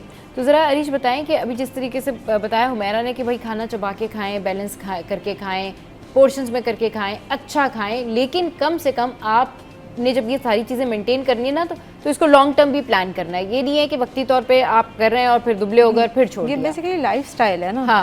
लाइफ स्टाइल है। और जब जहाँ सेल्फ लव की बात कर रहे थे ना हम लोग, बेसिकली मेरे पास तो जितनी ख़वातीन आती हैं ना, उनको मैं कहती हूँ weight is a secondary issue. हाँ, सबका सांस फूल रहा होता है, एनेमिक सारी आयरन डेफिशिएंसी इतनी कॉमन है कि एवरी थर्ड पेशेंट आई सी फीमेल पेशेंट उसका फेरेटिन लेवल इतना कम होता है कि हमें लिखना पड़ता है सप्लीमेंट, क्योंकि गोश्त से खाने से वो पूरा नहीं हो सकता। सही। अच्छा, उसमें अब उनको अगर आप कहते हैं कि डाइट करें तो वो वैसे ही चकराई भी होती हैं, काम ही नहीं हो रहा होता, एनेमिक होती हैं। एनेमिक बहुत ज़्यादा एनेमिक ना, iron deficiency is so common in Pakistan. और उसके बाद बच्चे भी हैं, उनको भी देखना है, मियाँ को भी देखना है, विटामिन डी कम है, हड्डियों में दर्द है, सुबह उठेंगी सबसे कॉमन कंप्लेंट एड़ी में दर्द शुरू हो जाती है, बेड से नीचे पाँव नहीं रखा जाता। जब टेस्ट कराते हैं तो वो सब कुछ डेफिशिएंट आता है। तो मैं उनको कहती हूँ आप रोटी खा रही हैं, चावल खा रही हैं, मियाँ को बादाम दे रही हैं, बच्चों को दूध पिला रही हैं, तो अपने लिए ये चीज़ें क्यों नहीं करती हैं? Because the moment they start taking these things ना, उनकी डेफिशिएंसीज पूरी होती है, तो खुद बहुत आपकी जो क्रेविंग्स होती हैं मीठे की, क्योंकि क्रेविंग तभी होती है, आपकी बॉडी डिमांड करती है, ग्लूकोज कम हो रहा है तो मीठे की क्रेविंग स्टार्ट हो जाती है, एनर्जी लेवल्स नीचे हो रहे हैं, तो वो खुद कम हो जाती हैं चीज़ें। मैं कहती हूँ सिर्फ अपनी इंटरनल हेल्थ पे फोकस कर लें, the moment you do that आपका वेट भी कम हो जाएगा। क्योंकि आपने इंटरनली अपने आप को स्ट्रॉन्ग किया, तो आपकी ब्रेन सिग्नल देगी कि मुझे मीठा नहीं चाहिए, because I am already fine. तो लेकिन उस जब वही नहीं चीज़ पूरी हो रही होती, और वो क्यों नहीं पूरी होती कि रोटी चावल पे बड़ा फोकस है, कमजोरी क्यों फील हो रही है कि हम रोटी खाते तो हम सही रहते हैं, रोटी खाने से कुछ नहीं मिल रहा, न्यूट्रिशनल है उसकी बेनिफिट्स लेकिन बहुत कम है कंपेयर टू जो आप डेयरी लेते हैं या आप खजूर खाते हैं या नट्स खाते हैं। अल्लाह ताला ने जो सब्जियां रखी हैं, हरी सब्जियों में इतने फ़ायदे हैं, तो हम क्यों नहीं खाते हैं मियाँ, और खाते हैं तो भून भून के तेल मसालों में। सही। अच्छा जी, ये बताएं हुमैरा कि जिस तरीके से अभी अरीज ने बड़ी ज़बरदस्त बात की कि जो ख़वातीन होती हैं ये अपनी फैमिली के लिए तो बड़ी ज़बरदस्त खाने बना, वो पाँचों मगज़, बादाम, पिस्ते और ड्राई फ्रूट्स बन रहे हैं, पता नहीं क्या क्या, और ख़ुद वो उतना इंटेक नहीं ले रही होती हैं। तो ये क्यों भाई, मतलब ये तो इनजस्टिस है ना, अपने साथ अवार्ड मिलता है ना बातों का कि बहुत अच्छा बनाया आज तुमने खाना, तो बस इस उसमें खुश हो जाती है वो इतनी कि दूसरे को खुश करने के लिए वो अपना आप ये जो एनर्जी डाउन हो जाती है, एनेमिक ख़वातीन होती हैं और इनको हर वक्त लो बीपी फील होता है, काम नहीं होता, थकन रहती है, इसके लिए क्या कोई है डिश ऐसी कुछ बना के कुछ नाश्ते में खा लें कि भाई एनर्जेटिक रहें? बहुत सारी चीज़ें हैं हमारे पास। देखो मैं दोपहर में एक सैलड बनाती थी एक ज़माने में, क्योंकि आफ्टर प्रेगनेंसी जो है ना ये वाली चीज़ लाजमी आती है, एनेमिक होती हैं ख़वातीन, वो स्वेलिंग आ जाती है बॉडी में, उसके बाद क्या करती हैं वो डाइटिंग शुरू कर देती हैं खुद ही, कोई चेकअप नहीं। मैं कहती हूँ हमेशा हर खातून को साल में एक दफ़ा अपना चेकअप तो करवा लो, डेफिशिएंसीज क्या है टेस्ट करने से पता चलेगा। आप गूगल पे देख देख के सारी चीजें मैं ये कर लूं, आज मैंने ये दवाई मंगवा ली, आज अब बहुत सारे मल्टीविटामिन्स भी अब लोगों ने खुद ही शुरू कर दिए। भाई आपको क्या पता कि आपके अंदर कमी क्या है? मल्टीविटामिन्स कम से कम डॉक्टर से प्रिस्क्राइब तो करवाओ आप। तो आप खुद ही शुरू हो जाते हैं, तो खुद अपनी सेल्फ मेडिकेशन बिल्कुल ना कीजिए। अच्छा, एनीमिक अगर हो जाते हैं साथ साथ डॉक्टर की दवाई भी करें साथ साथ। और आपके पास बहुत सारे रिसोर्सेज हैं। बीटरूट एक ऐसा है जो कि सारा वक्त आपको मिल रहा होता है, वो मैं दही में मिला के एक बहुत अच्छा सा सैलेड होता है जिसमें आप बीटरूट भी मिला लें, आप चाहें तो थोड़ा सा खीरा भी डाल लीजिए उसके अंदर, आप चाहें उसमें नट्स भी डाल लीजिए, आप उसके अंदर कोई फ्रूट, मतलब ये एक बहुत अच्छा सा सैलेड बन सकता है बीटरूट के साथ। जूस को मैं मना करती हूँ कि जूस शुगर लेवल बढ़ाता है। बिल्कुल। तो जूस ना पिए आप उसके साथ सैलेड के तौर पे ये खाना शुरू कीजिए। बहुत सारे आपके पास फ्रूट्स आते हैं जिसमें आयरन होता है, एप्पल के अंदर होता है, आपके जो आड़ू के अंदर होता है, ये सारी चीज़ें आप लें। केला, मैं हमेशा कहती हूँ पूरा साल रहता है ना केला, तो आप हर खातून को मैं कहती हूँ कि 2 केले लाजमी खाया करो। ये आपकी बोन्स के लिए भी बहुत अच्छा है, कैल्शियम भी प्रोवाइड करता है। और ये एक आदत बना लो कि सुबह नाश्ते में आपने केला और सेब खाना ही खाना है। ये खा लोगे, ये बहुत अच्छा नाश्ता है आपके लिए। उसके बाद आपको कोई वीकनेस फील नहीं होगी, बल्कि उल्टा अगर आप इस तरह के नाश्ते की तरफ आ जाओगे या इस तरह खाने कम रोटी छोड़ के खाने की तरफ आओगे, तो फील करना कि अपने आप को एक्टिव फील करोगे। वो दिमाग से वो कीड़ा तो हटा दो कि आपने खाया नहीं, वीकनेस आ रही है, लेकिन आप देखना कि आप काम में आपके फुर्ती आ जाएगी, आप ज़्यादा काम करने लगेंगे। प्लस ये कि अपनी नींद प्रॉपर लो। जब तक आप नींद प्रॉपर नहीं लेंगे, आप में कोई एक्टिविटी नहीं आएगी अंदर। राइट, बिल्कुल सही कह रही है कि नींद जो है ना वो भी प्रॉपर लेनी चाहिए, क्योंकि ज़्यादातर जो कंप्लेंट्स होती हैं ख़वातीन में वो क्या होता है, नींद की कमी का शिकार हैं, फिर खून की कमी का शिकार हैं, इसके अलावा चक्कर आ रहे हैं, फिर बॉडी पेन होता है बहुत ज़्यादा। तो उस सिलसिले में क्या होता है कि आपकी डाइट एक तो बैलेंस नहीं होती, दूसरा आप नाश्ता भी अच्छा नहीं कर रहे होते। अच्छा, जो वर्किंग वुमेन्स हैं उनके लिए हेल्दी नाश्ता क्या हो सकता है कि वो पूरा दिन अच्छे से जो है वो काम कर सके और उनको चक्कर भी नहीं आए, उनको थोड़ा वीकनेस भी फील नहीं हो? मैंने एक नट्स का बनाया हुआ है जिसके अंदर मैंने ओट्स को रखा है। अच्छा। और थोड़े से नट्स को वो थोड़ा सा सौते करके भून के वो हाँ। उसमें मिक्स कर दिए हैं। हाँ। और उसके अंदर मखाने भी भून के डाले हुए, मखाने, राइट, ना, थोड़े से मखाने। अच्छा, ये मैंने रखा हुआ है पाउडर, थोड़ा सा क्रश ही करके रखा हुआ है। ये आप सुबह दूध में मिक्स करके थोड़ी देर सोक कर लें। और उसके बाद आप ये नाश्ता कीजिए। आपको मेरे ख्याल से दोपहर तक तो भूख नहीं लगेगी। सही, और एनर्जी भी रहेगी। एनर्जी भी रहेगी। अच्छा, इसके अंदर अगर सीड्स डालने कुछ ना, या कोई आप और अंजीर मैं ज़रूर कहती हूँ कि अंजीर ज़रूर डालें। उससे आपके जो है ना, एक तो आयरन लेवल्स भी अच्छे होते हैं, और जिन लोगों को गट इश्यूज होते हैं वो बड़े हील हो जाते हैं। लोग सिर्फ समझते हैं कि सुन्नत के तौर पे हमें अंजीर खानी है, लेकिन अंजीर के वैसे भी बहुत बेनिफिट्स हैं। बहुत बेनिफिट्स तो आप ज़रूर ये करें। और मैं ये बहुत अच्छा नाश्ता हूँ, मैंने बताया मतलब कि दिस इज़ अ फिलिंग, क्योंकि कॉम्प्लेक्स कार्ब्स देर से डाइजेस्ट होते हैं तो देर तक। इसके साथ अगर 2 बॉइल्ड एग ऐड कर लेंगे ना, तो आपका प्रोटीन पोर्शन बहुत अच्छा हो जाएगा। तो you will have a full wholesome breakfast. उसके बाद आप बेशक दोपहर में दही के साथ सैलेड ले लें, रात में आप कोई लाइट सा सैंडविच बना के ले लें, तो वेट लॉस भी हो जाएगा आपका, आपको भूख भी नहीं लगेगी और एनर्जी लेवल्स भी अच्छे रहेंगे। एनर्जी लेवल्स भी आपके जो है ना वो अच्छे हो जाएंगे। तो अगर आप अपने नाश्ते को भी हेल्दी बनाना ज़रूर, जो बताया है हुमैरा ने बताया, अरीज ने बताया, ये ज़रूर जो है वो आप ट्राई करें। अच्छा हुमैरा, बहुत दफ़ा ऐसा होता है कि किसी ने हेल्दी नाश्ता कर लिया, अब उसके बाद वो पूरा दिन लंच स्किप, डिनर स्किप, उससे भी प्रॉब्लम होती है। हेल्दी नाश्ता करने के कितनी देर बाद लंच करना चाहिए और डिनर कब करना चाहिए? देखो, हेल्दी नाश्ता ऑब्वियसली मॉर्निंग में होगा। हाँ, मॉर्निंग लोगों की रूटीन मॉर्निंग सोचते हैं जी 11 और 12 बजे अगर आपने हेल्दी नाश्ता किया फिर दोबारा सोचे कि हमने लंच करना है, तो ये तो बेवकूफ़ी है। अच्छा। आप 8 बजे नाश्ता कीजिए। उसके बाद आप 12 बजे या 1 बजे आपका जो लंच टाइम है, आप उसमें, अच्छा, जब देखो दिमाग में ना भूख लग रही है, आप फ्रूट्स रखिए अपने पास। आप भूख लग रही है तो आप फ्रूट खा लें। फ्रूट आपने बीच में खा लिया। अब अगर आपको रोटी की या चावल की नीड है तो चावल थोड़े से, मैं कहती हूँ 1 प्याला अगर आपने बॉईल किया तो उसका पानी फेंक दीजिए। बॉईल करने के बाद पानी फेंकने, पिच निकले हुए जो चावल होते हैं वो थोड़ा सा ले लो। रात में मैं चावल मना करती हूँ कि रात में चावल ना खाओ, क्योंकि वो फिर आपको डाइजेस्ट होने में, ये सब चीज़ों में प्रॉब्लम आता है। दूसरा, अगर रोटी खानी है तो 1 चपाती, अगर देखो दिमाग का है ना, मैं अपने दिमाग से खेलती हूँ, मैं अपना रोटी का पेड़ा कम कर देती हूँ। ये क्या है, मतलब बाकी इसमें कुछ सच्चाई है कि रात में चावल नहीं खाने चाहिए? रात में चावल खाने से नज़ला हो जाता है, गैस हो जाता है, माइग्रेन हो जाता है, कुछ लोगों को डाइजेस्ट नहीं होता है। फिर ये कि हम इसीलिए दोपहर में कहते हैं कि पहली बात तो ये कि मैं चावल बहुत कम खाती हूँ, चावल को कम ही रखें अपनी डाइट में, और रोटी को भी कम रखें।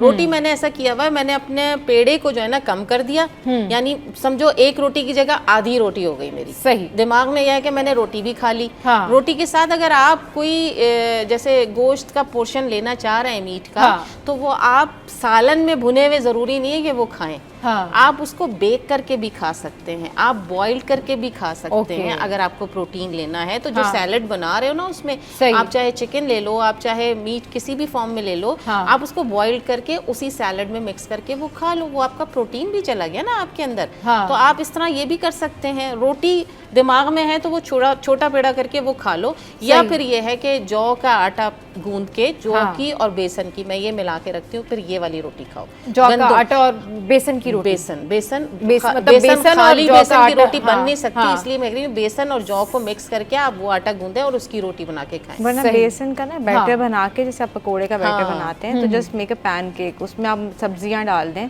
और आप पैन पे वो बना लें तो वो बड़े मजे के बन जाते हैं। उसको सिर्फ दही के साथ भी खाया बेसन का जैसे चीला कहते हैं उसको बेसिकली। तो उसमें आप सारी सब्जियां डालें और उसको पतला रखें, उसको आप हल्का सा ऑयल करके पैन को उसमें बना लें, तो बड़ी अच्छी सी वो बन जाती है। उसमें कोई चीज़ ऐड नहीं करनी पड़ती और उसका फ्लेवर भी अच्छा होता है, और वो ये कि आपके खाने में शुगर स्पाइक्स भी कम लगता है, क्योंकि बेसन का इशू नहीं है। जो हम पकोड़े जब तलते हैं ऑयल डालते हैं तो उसका इशू होता है। तो आप उसका पतला बैटर बना के उसको पैन पे बना लें। अच्छा, ये जो मेटाबॉलिज्म की हम बात करते हैं कि जी मेटाबॉलिज्म में ये प्रॉब्लम आ गई, मेटाबॉलिज्म का ये इशू हो गया, इसके लिए क्या करें? देखो, आप ना किसी को ऐसे नहीं कह सकते, क्योंकि जब आप मेटाबॉलिज्म, आपको कैसे पता है कि आपका स्लो हुआ है? ठीक है, जब आप कह रहे हैं कि मेरा वेट नहीं जा रहा, दिमाग असल में स्लो होता है ना, तो उनको लगता है हमारा मेटाबॉलिज्म स्लो, वेट ना जाने की ज़हन में होती है, सुस्ती बॉडी में नहीं होती। अल्लाह ताला ने आपको प्रॉपर फंक्शनिंग दिया है। ये it's all about your brain who controls you, तो ये सुस्त है तो फिर सब बाकी वही चीजें बात सुस्त है। और है। क्यों हो रहा है ना, अगर आपको लग रहा है क्यों हो रहा है, तो इट्स हाँ। बेसिकली हार्मोन्स आपके वर्क नहीं सही कर रहे, और वो क्यों नहीं काम कर रहे, क्योंकि कहीं ना कहीं आपने खुद से कुछ ना गलती की हुई है, तो आप बिल्कुल हिलते जुलते नहीं है। हाँ। या वही बात है, एक अगर हम सादा नॉर्मल घर का खाना हाँ। खाएं ना, 3 दफ़ा का 3 मील्स लें, हाँ। फिर भी सही होता है। हम लोग जो एड ऑन चीज़ें हैं ना, हाँ। कि हम कहीं गए, हमने चिप्स खा लिए, पैटीज खा लिए, कोल्ड ड्रिंक पी ली, ये जो एड ऑन चीज़ें हैं जिसको हम एक्नॉलेज भी नहीं करते, ये सब ये ख़राब करते हैं तो हार्मोन। अगर मेटाबॉलिज्म स्लो हो रहा हो तो ये इसकी निशानी होती है, अलामत होती है कि जी आप मोटे होने जा रहे हैं, ऐसा कुछ होता पहले है? उसको वो आप रूल आउट तो करें कि आप हाँ, उनमें से क्या काम या। खराब कर रहे हैं, या आप कहें कि मैं डाइट भी कंट्रोल कर रही हूँ, मैं वर्कआउट भी करती हूँ, मेरी नींद भी पूरी है, मैं हाँ। पानी भी अच्छा पी रही हूँ, तो फिर आप मेडिकल कॉज की तरफ आएंगे। हाँ। लेकिन अगर जब ये सब कुछ करेंगे ना, तो 80% के तो मसले सॉल्व हो जाते हैं। मसले वो solve हो 80 टिक नहीं हो रहे होते सारे, कि नींद नहीं पूरी हो रही, नहीं हो रही, रात को 2 बजे तक हम जाग रहे हैं, हाँ। फिर कुछ मंच कर लेते हैं, कोई पॉपकॉर्न खा लिया, कोई निम्को खा ली, हाँ। फिर सुबह नाश्ता सही से प्रॉपर्ली नहीं किया, फिर हमने दोपहर में क्या भाई किया। देयर आर सेवरल थिंग्स जो कि आपके जो बॉडी फैट है उसको बढ़ा देती हैं। आप जिस लोगों को हार्मोनल प्रॉब्लम्स होते हैं, लोगों को TSH होता है, लोगों को FSH होता है, लोगों को पता नहीं कौन से प्रॉब्लम्स होते हैं जिसकी वजह से वो हाँ उनकी जो वजन है वो बढ़ रहा होता है। तो पहले आपने असेसमेंट करनी है, डॉक्टर के पास जाना है, प्रॉपर अपने टेस्ट कराने हैं, लेफ्टीज करा लें, अपना एनीमिया करा लें, CBC करा लें, सारी चीज़ें कराने के बाद जब आपके टेस्ट आपके पास आ जाएं और फिर आपको ये फाइंडिंग्स मिले टेस्ट में कि ये जो वज़न है ये आपके लाइफ स्टाइल की वजह से है, ये वज़न जो है ये आपके खाने पीने की वजह से है, फिर you can go to the herbalist, फिर you can go to the dietitian कि भाई अब हमें डाइट प्लान दे और अब हमारे डाइट का ये मैटर जो है वो सॉल्व करें। तो आप लोगों ने ये सारा कुछ करना है। जैसे ही मोटे होते हैं वैसे ही आप लोगों को डाइट की फिक्र हो जाती है। पहले चेक कराएं कि आप किस वजह से मोटे हो रहे हैं। बहुत सारे लोगों के किडनीज़ में भी इश्यूज होते हैं, इस वजह से भी उनका वजन बढ़ता है। बहुत सारे लोग जो है वो स्किन की बहुत सारी दवाइयाँ खा रहे होते हैं, स्किन की बहुत सारी टैबलेट्स ले रहे होते हैं, उस वजह हाँ स्टेरॉइड्स ले रहे होते हैं, उस वजह से भी उनको प्रॉब्लम होती है। तो भाई there are several things they can make you fatty. तो पहले आपने क्या करना है कि पहले आपने चेक कराना है डॉक्टर को जाके। तो बहुत शुक्रिया रीच, बहुत शुक्रिया हुमैरा, आप हमारे शो पे आए। एंड आई होप कि हुमैरा की जितनी सारी बातें हैं, रेमेडीज़ हैं, रीच की सारी बातें और रेमेडीज़ हैं, वो ज़रूर आप अप्लाई करेंगे और हमें ज़रूर फीडबैक दीजिएगा, बताइएगा कि कैसी लगी आपको इनकी रेमेडीज़ और कितना फ़र्क पड़ा। तो शो में यहाँ वक्त तो एक ब्रेक का, ब्रेक के बाद वापस आएंगे तो फिर मिलवाएंगे आपको आपकी एक और फेवरेट पर्सनैलिटी से। आप हमारे साथ रहिए। Welcome back. और अब कुछ बात कर लेते हैं जनाब के फाइनेंशियली इंडिपेंडेंस या फिर फाइनेंशियली इंडिपेंडेंस नहीं होनी चाहिए। अच्छा, बहुत सारे लोग खुद खाते हैं, खुद अपनी अर्निंग्स करते हैं, सेल्फ डिपेंडेंट होते हैं, दूसरों पे डिपेंड नहीं करते। लेकिन बहुत सारे लोग जो हैं वो घर वालों पे डिपेंड करते हैं और डेफिनेटली फादर हैं, मदर हैं, हस्बैंड है, ब्रदर है, इनके ऊपर उनकी डिपेंडेंस होती है। लेकिन सेल्फ डिपेंडेंस कितनी ज़रूरी है और ये होनी चाहिए या नहीं होनी चाहिए? कहीं अगर आप खुद अर्निंग्स कर रहे होते हैं और ख़ुद अपने पैसे कहीं पर भी जो है वो स्पेंड कर रहे होते तो कहीं आप बिगड़ तो नहीं जाते? इसका पॉजिटिव इम्पैक्ट क्या है और इसकी जो है वो नेगेटिविटी क्या है, ये है भी या नहीं है? इस हवाले से बात करने के लिए हमारे साथ जो है वो सोहेबुज़्ज़मा साहब मौजूद हैं। अस्सलाम वालेकुम, वेलकम टू द शो। और उरूज मौजूद है हमारे साथ, उरूसा मौजूद है। अच्छा जी उरूसा, आपसे स्टार्ट करते हैं। ये बताएं कि फाइनेंशियल डिपेंडेंस होनी चाहिए या नहीं होनी चाहिए? मैं शुरू से ना इस हक़ में हूँ कि हर शख्स को, चाहे वो मेल हो फीमेल हो, फाइनेंशियली इंडिपेंडेंट होना बहुत ज़रूरी है। अच्छा। ख़ास तौर पे औरतों को मैं ये बहुत मशवरा देती हूँ। आपने देखा होगा बाज़ औक़ात इस घर से ताल्लुक़ रखती हैं जहाँ पे उनको बेशतर मसाइल होते हैं और वो डिपेंडेंट होती हैं अपने शौहर पे, हाँ। और या अपने अगर सिंगल हो तो अपने फादर पे। हाँ। तो जब इस किस्म की चीज़ें होती हैं तो मैं हमेशा मशवरा देती हूँ, financially independence is the first step. Because जब आप इंडिपेंडेंट होते हो फाइनेंशियली तो अपने फ़ैसले ख़ुद ले पाते हैं, आप चॉइसेस बढ़ जाती है ज़िंदगी में। आप देखिए ना, पैसा जो है वो आपको बहुत बेशतर चॉइसेस देता है ज़िंदगी में। अब आपके पास चॉइस ही है, आप सवारी बस में लो या गाड़ी में लो। गाड़ी में लेते हैं तो अब है बाय कार करना है या बाय प्लेन करना है, तो आपकी ज़िंदगी में चॉइसेस बढ़ जाती हैं और उसके साथ साथ आपकी जो ख़ुद एतमादी है वो भी बढ़ जाती है। तो ये बहुत ज़रूरी है हर शख्स को कि वो फाइनेंशियली इंडिपेंडेंट हो। और अंग्रेज़ी में एक कहावत भी है कि फाइनेंशियली इंडिपेंडेंस की तरफ अगर जाना भी हो तो पहला उसूल तो ये है कि अंग्रेज़ी में कहते हैं a penny saved is a penny earned, यानी कि शुरुआत ही आप इस तरीके से करो कि एक एक सिक्का भी हो ना तो उसको भी बचाओ, ताकि आपको नहीं पता वो जो कंपाउंडिंग का इफेक्ट है वो किस तरीके से बढ़कर आपको साल के एंड तक कितना दे सकता है। तो this is very important and I highly prioritise कि हर शख्स को इसको बड़ी जिम्मेदारी से फाइनेंशियली इंडिपेंडेंस की तरफ जाना चाहिए। सर, व्हाट डू यू से ऑन दैट? बिल्कुल मैं सेकंड करता हूँ इनकी बात पे। और फाइनेंशियल इंडिपेंडेंस जो है ना वो हर इंसान के लिए ज़रूरी है। अब फाइनेंशियल इंडिपेंडेंसीज किस लेवल्स तक जा सकती हैं और कहाँ पर उसको डील किया जा सकता है, ये भी उसके लिए सबसे ज़्यादा ज़रूरी एक फैक्टर है कि मोर और less a person who is a man dominant person in the society as well and the women is also. तो जैसे वुमेन एम्पावरमेंट है वो तमाम चीज़ें क्या हैं कि उनको भी एम्पावर किया जाए। ऐसी इकनॉमिक स्टेट है, आपके पास रोज़ाना कुछ ना कुछ एक अनसर्टेनिटीज़ आ रही हैं, चीज़ें आ रही हैं, तो how you are going to deal with that. The only thing that is the finance, जिसमें आप जा कर के डील कर सकते हैं। अच्छा, फिर एक कुछ सॉर्ट्स ऑफ थिंग्स ऐसी आ जाती हैं जहाँ पे हर जगह पे फाइनेंशियल इंडिपेंडेंसीज को भी कंट्रोल करना है। लाइफ स्टाइल के साथ साथ फिर हम ये भी फैक्टर ज़रूर देखें कि फाइनेंशियल इंडिपेंडेंसीज के साथ बहुत ज़्यादा सोशल इंडिपेंडेंसीज नहीं आ जाए because of the cultural and custom values. तो for your home, for your work, for your cultural, custom and religious factors, all of the things, it had to be maintained within the context of the financial independencies.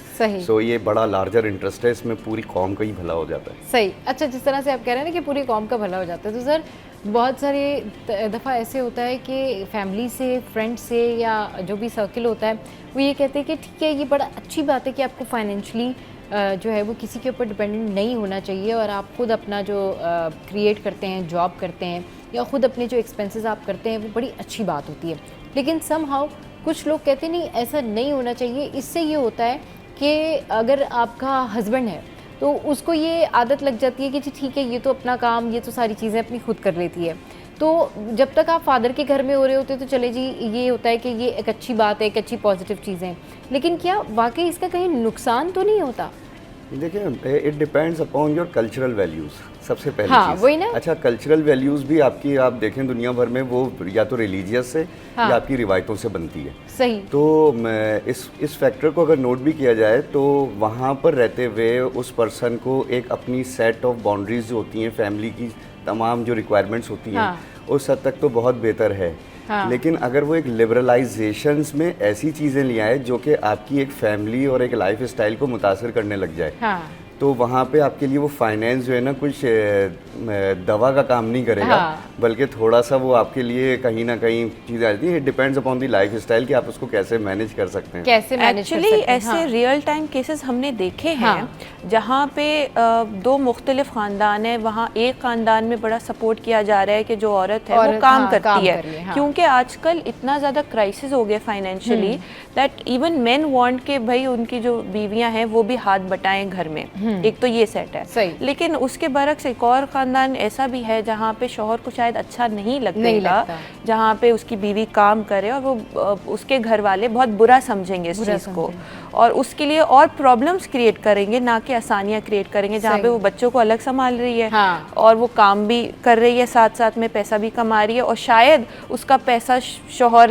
शौहर भी ले कि भाई तुम तो कमा रही हो। अच्छा, ये जो बात की ना, तो यही मैं बात करना चाह रही थी उषा कि जो ख़वातीन कमा रही होती हैं, यानी कि जो अपने हस्बैंड के साथ, मतलब यानी कि वर्किंग वुमेन है, हस्बैंड भी जा रहे हैं जॉब पे, खातून भी जो है वो जॉब पे जा रही हैं, उसके बाद उनकी अपनी पर्सनैलिटी कहीं माइनस हो जाती है क्योंकि बहुत सारी जिम्मेदारियाँ उनके ऊपर आ जाती हैं। तो लोग या घर वाले ये समझते हैं कि भाई अब तो अगर फ़र्ज़ करें कि किसी ने कोई बिल पे करना है तो वो खातून ही पे करेंगी, ये काम हस्बैंड का है, ये काम खातून का है। तो क्या होता है कि वो पर्टिकुलर जिम्मेदारी सर पे आई जाती है, कंधों पर आई जाती है, चाहे आप उसको मतलब चाहे या ना चाहे, लेकिन खुद ब खुद आपको ये कहना पड़ता है अच्छा ठीक है ये मैं कर लूँगी, ये आप कर लें। तो उसमें कहीं ख़वातीन जो होती हैं उनकी अपनी विशेज़, ख्वाहिशात और बहुत सारी ऐसी चीज़ें होती हैं जो माइनस हो जाती हैं। ये होता है, मैं देखती हूँ अपने सर्कल में है तो आपको भी आइडिया होगा कि 10 चीज़ें आप अपने सर पे ले लेती होंगी कि ठीक है ओके आई डू इट, ये मैं कर लूँगी। हाँ, मैं खुद देखती हूँ ये चीज़, और अब तो बहुत ज़्यादा हो गई, आपको पता है अब इतना ज़्यादा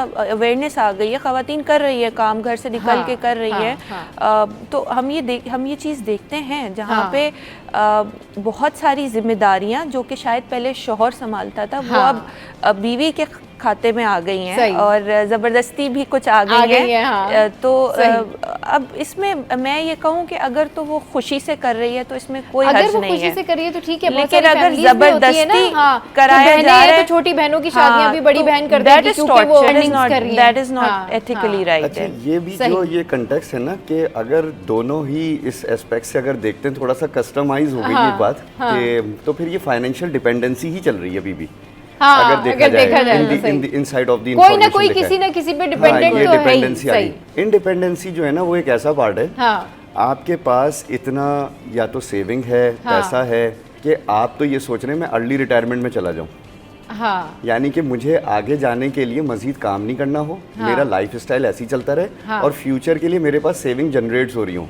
तो दैट इज द कॉज। चले सर, इस पर बिल्कुल कंटिन्यू करते हैं डिस्कशन को। यहाँ पर वक्त हुआ है एक ब्रेक का और ब्रेक के बाद वापस आएंगे तो फिर कंटिन्यू करें। Welcome back. तो बात हो रही है फाइनेंशियल इंडिपेंडेंस की। सर कंटिन्यू कर रहे थे अपनी डिस्कशन, तो मैं चाहूँगी सर आप अपनी डिस्कशन कंटिन्यू करें। जी बस इसी तरीके से अगर बहुत सारे लोग मिलकर के भी घर में काम कर रहे हैं तो वो अपनी फाइनेंशियल सॉल्यूशंस को देख रहे हैं। सही। लेकिन अगर डिपेंडिंग ऑन सम टास्क किसी के ऊपर आ जाए कि आपने ये करना है, आपने वो करना है, तो इन दिस रिगार्ड फिर वो तो आपस में इनसाइड ऑफ द डिपेंडेंसीज में ही मूव कर रहे हैं। यही तो प्रॉब्लम है हमारे यहाँ माशरे में। असल प्रॉब्लम ही तो यही है, लोग इस बात को समझ ही नहीं पाते कि हमने किसी के ऊपर डिपेंडेंट नहीं होना। डिपेंडेंट नहीं होना का मतलब ये नहीं होता है कि 4 काम जो है वो बड़ी बहन कर देंगी, 4 काम जो है वो छोटी बहन कर देंगी, फिर जो दूसरा वाला भाई अर्निंग्स कर रहा है 2 काम वो कर देगा। ये तो फिर आपस में वो हो गया कि आपने कामों को डिवाइड कर दिया। ये नहीं करना है आपने। खुद मतलब सेल्फ डिपेंडेंट होने का मतलब ये कि आपने अपनी सारी चीजें खुद करनी है। यही कहना चाह रहे हैं सर? सेल्फ डिपेंडेंसी तो खैर बिल्कुल ऐसा ही है कि आपने सारी चीजें खुद मैनेज करनी है, लेकिन आपके पास अर्निंग पावर इतनी होनी चाहिए कि वो आपसे ही खुद मैनेज हो रही हैं, किसी बैरूनी तरीके से वो मैनेज नहीं हो रही हैं। यानी कि कोई दूसरा पर्सन आकर के ऑनरशिप आपकी है और मैनेज वो कर रहा है आके, तो ये डिपेंडेंसी ही कहलाती है। देखिए सारी मुझे लगता है कि सारी जो प्रॉब्लम है ना वो ये है कि हम सब डिपेंडेंट है एक सोर्स ऑफ इनकम में। ये बड़ा ज़रूरी है यहाँ बताना कि आप एक जॉब करते हुए मल्टीपल सोर्सेज ऑफ इनकम आपकी हो सकती है।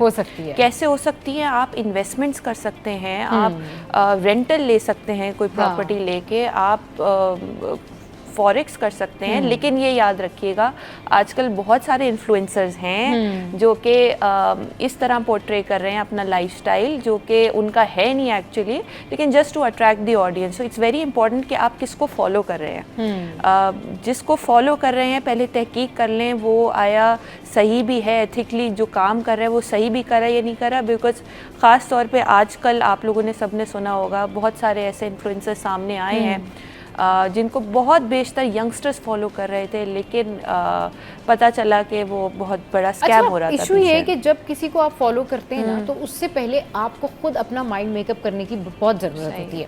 आपने किसी को देखा, इम्प्रेस हो गए, आपने उसको फॉलो कर लिया, फिर आप उसको फॉलो किए जा रहे हैं। इन दी एंड फिर आपको पता चलता है कि जी ऐसा तो नहीं था, ये बंदा तो ऐसा था या ये बंदी तो ऐसी थी। तो फॉलो करने से पहले ना आपको खुद अपना कैरेक्टर भी बिल्ड करना पड़ता है, अपनी चॉइसेस बिल्ड करनी पड़ती हैं, खुद अपने जहन को मेकअप करना पड़ता है, जब आप जाके जो है ना वो किसी को फॉलो करने शुरू करें ताकि आपको पता चल सके कि कौन सही है कौन गलत है। सर हमारे यहाँ जो लोग स्पेशली जो इन्फ्लुएंसर्स हैं उनको लोग बहुत ज़्यादा फॉलो करते हैं और अच्छी बात कह लें या इसको आप एक नेगेटिव साइड भी कह सकते हैं कि लोग किसी की तालीम, किसी की अच्छी बात या किसी के अच्छे जेस्चर को की वजह से फॉलो नहीं कर रहे होते।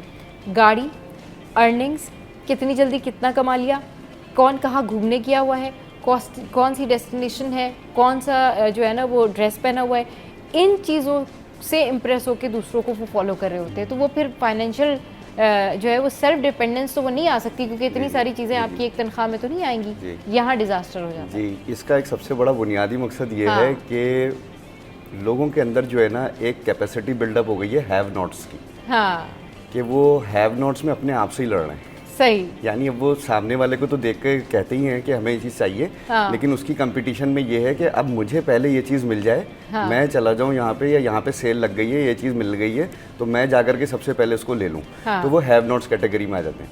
देखें, फाइनेंशियल लिटरेसी होना ना सबसे ज़्यादा ज़रूरी है, जिसकी तालीम यहाँ पर हमारे मुल्क में, हमारे लोगों में बिल्कुल नहीं दी जाती, बिल्कुल एक नापैसी सिचुएशन है।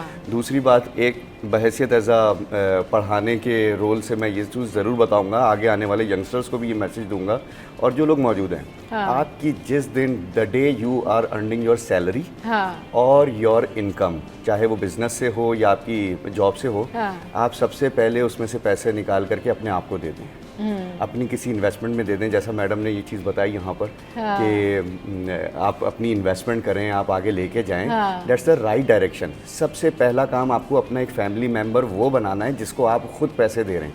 अब वो कॉस्ट बेस्ड इन्वेस्टमेंट हो, चाहे आप उसको इमरजेंसी कहें, इंश्योरेंस कहें, तकाफुल कहें, आप चल रहे हैं एक अनसर्टेन एनवायरनमेंट में, ठीक है, ये शहर हो या मुल्क हो या कहीं पे भी हो, अनसर्टेनिटीज विद यू, तो आपको वहाँ पे फौरन कौन आकर के शेल्टर्ड करेगा, कौन आपको जो है इंडेमनीफाइड करेगा, that is your takaful and your insurance plan. Second apart, आपने अपने लिए कोई इन्वेस्टमेंट प्लान को सोचा हुआ हो अपनी सैलरी के एक्सपेंडिचर करने से पहले। जब आप ये काम कर लेंगे तो आपको हो सकता हो कि पूरे महीने आपको मटन नहीं खाना हो, आपको जो है थोड़ा बहुत जो है कभी कभार सीरियल्स और दालों पे भी निकालना हो, लेकिन आप उस ये देखें, ये एक जंग है और ये लगी रहेगी, इसको कोई सॉल्व नहीं करेगा, ना कोई आपके पास आएगा, ना कोई आके कर सकता है।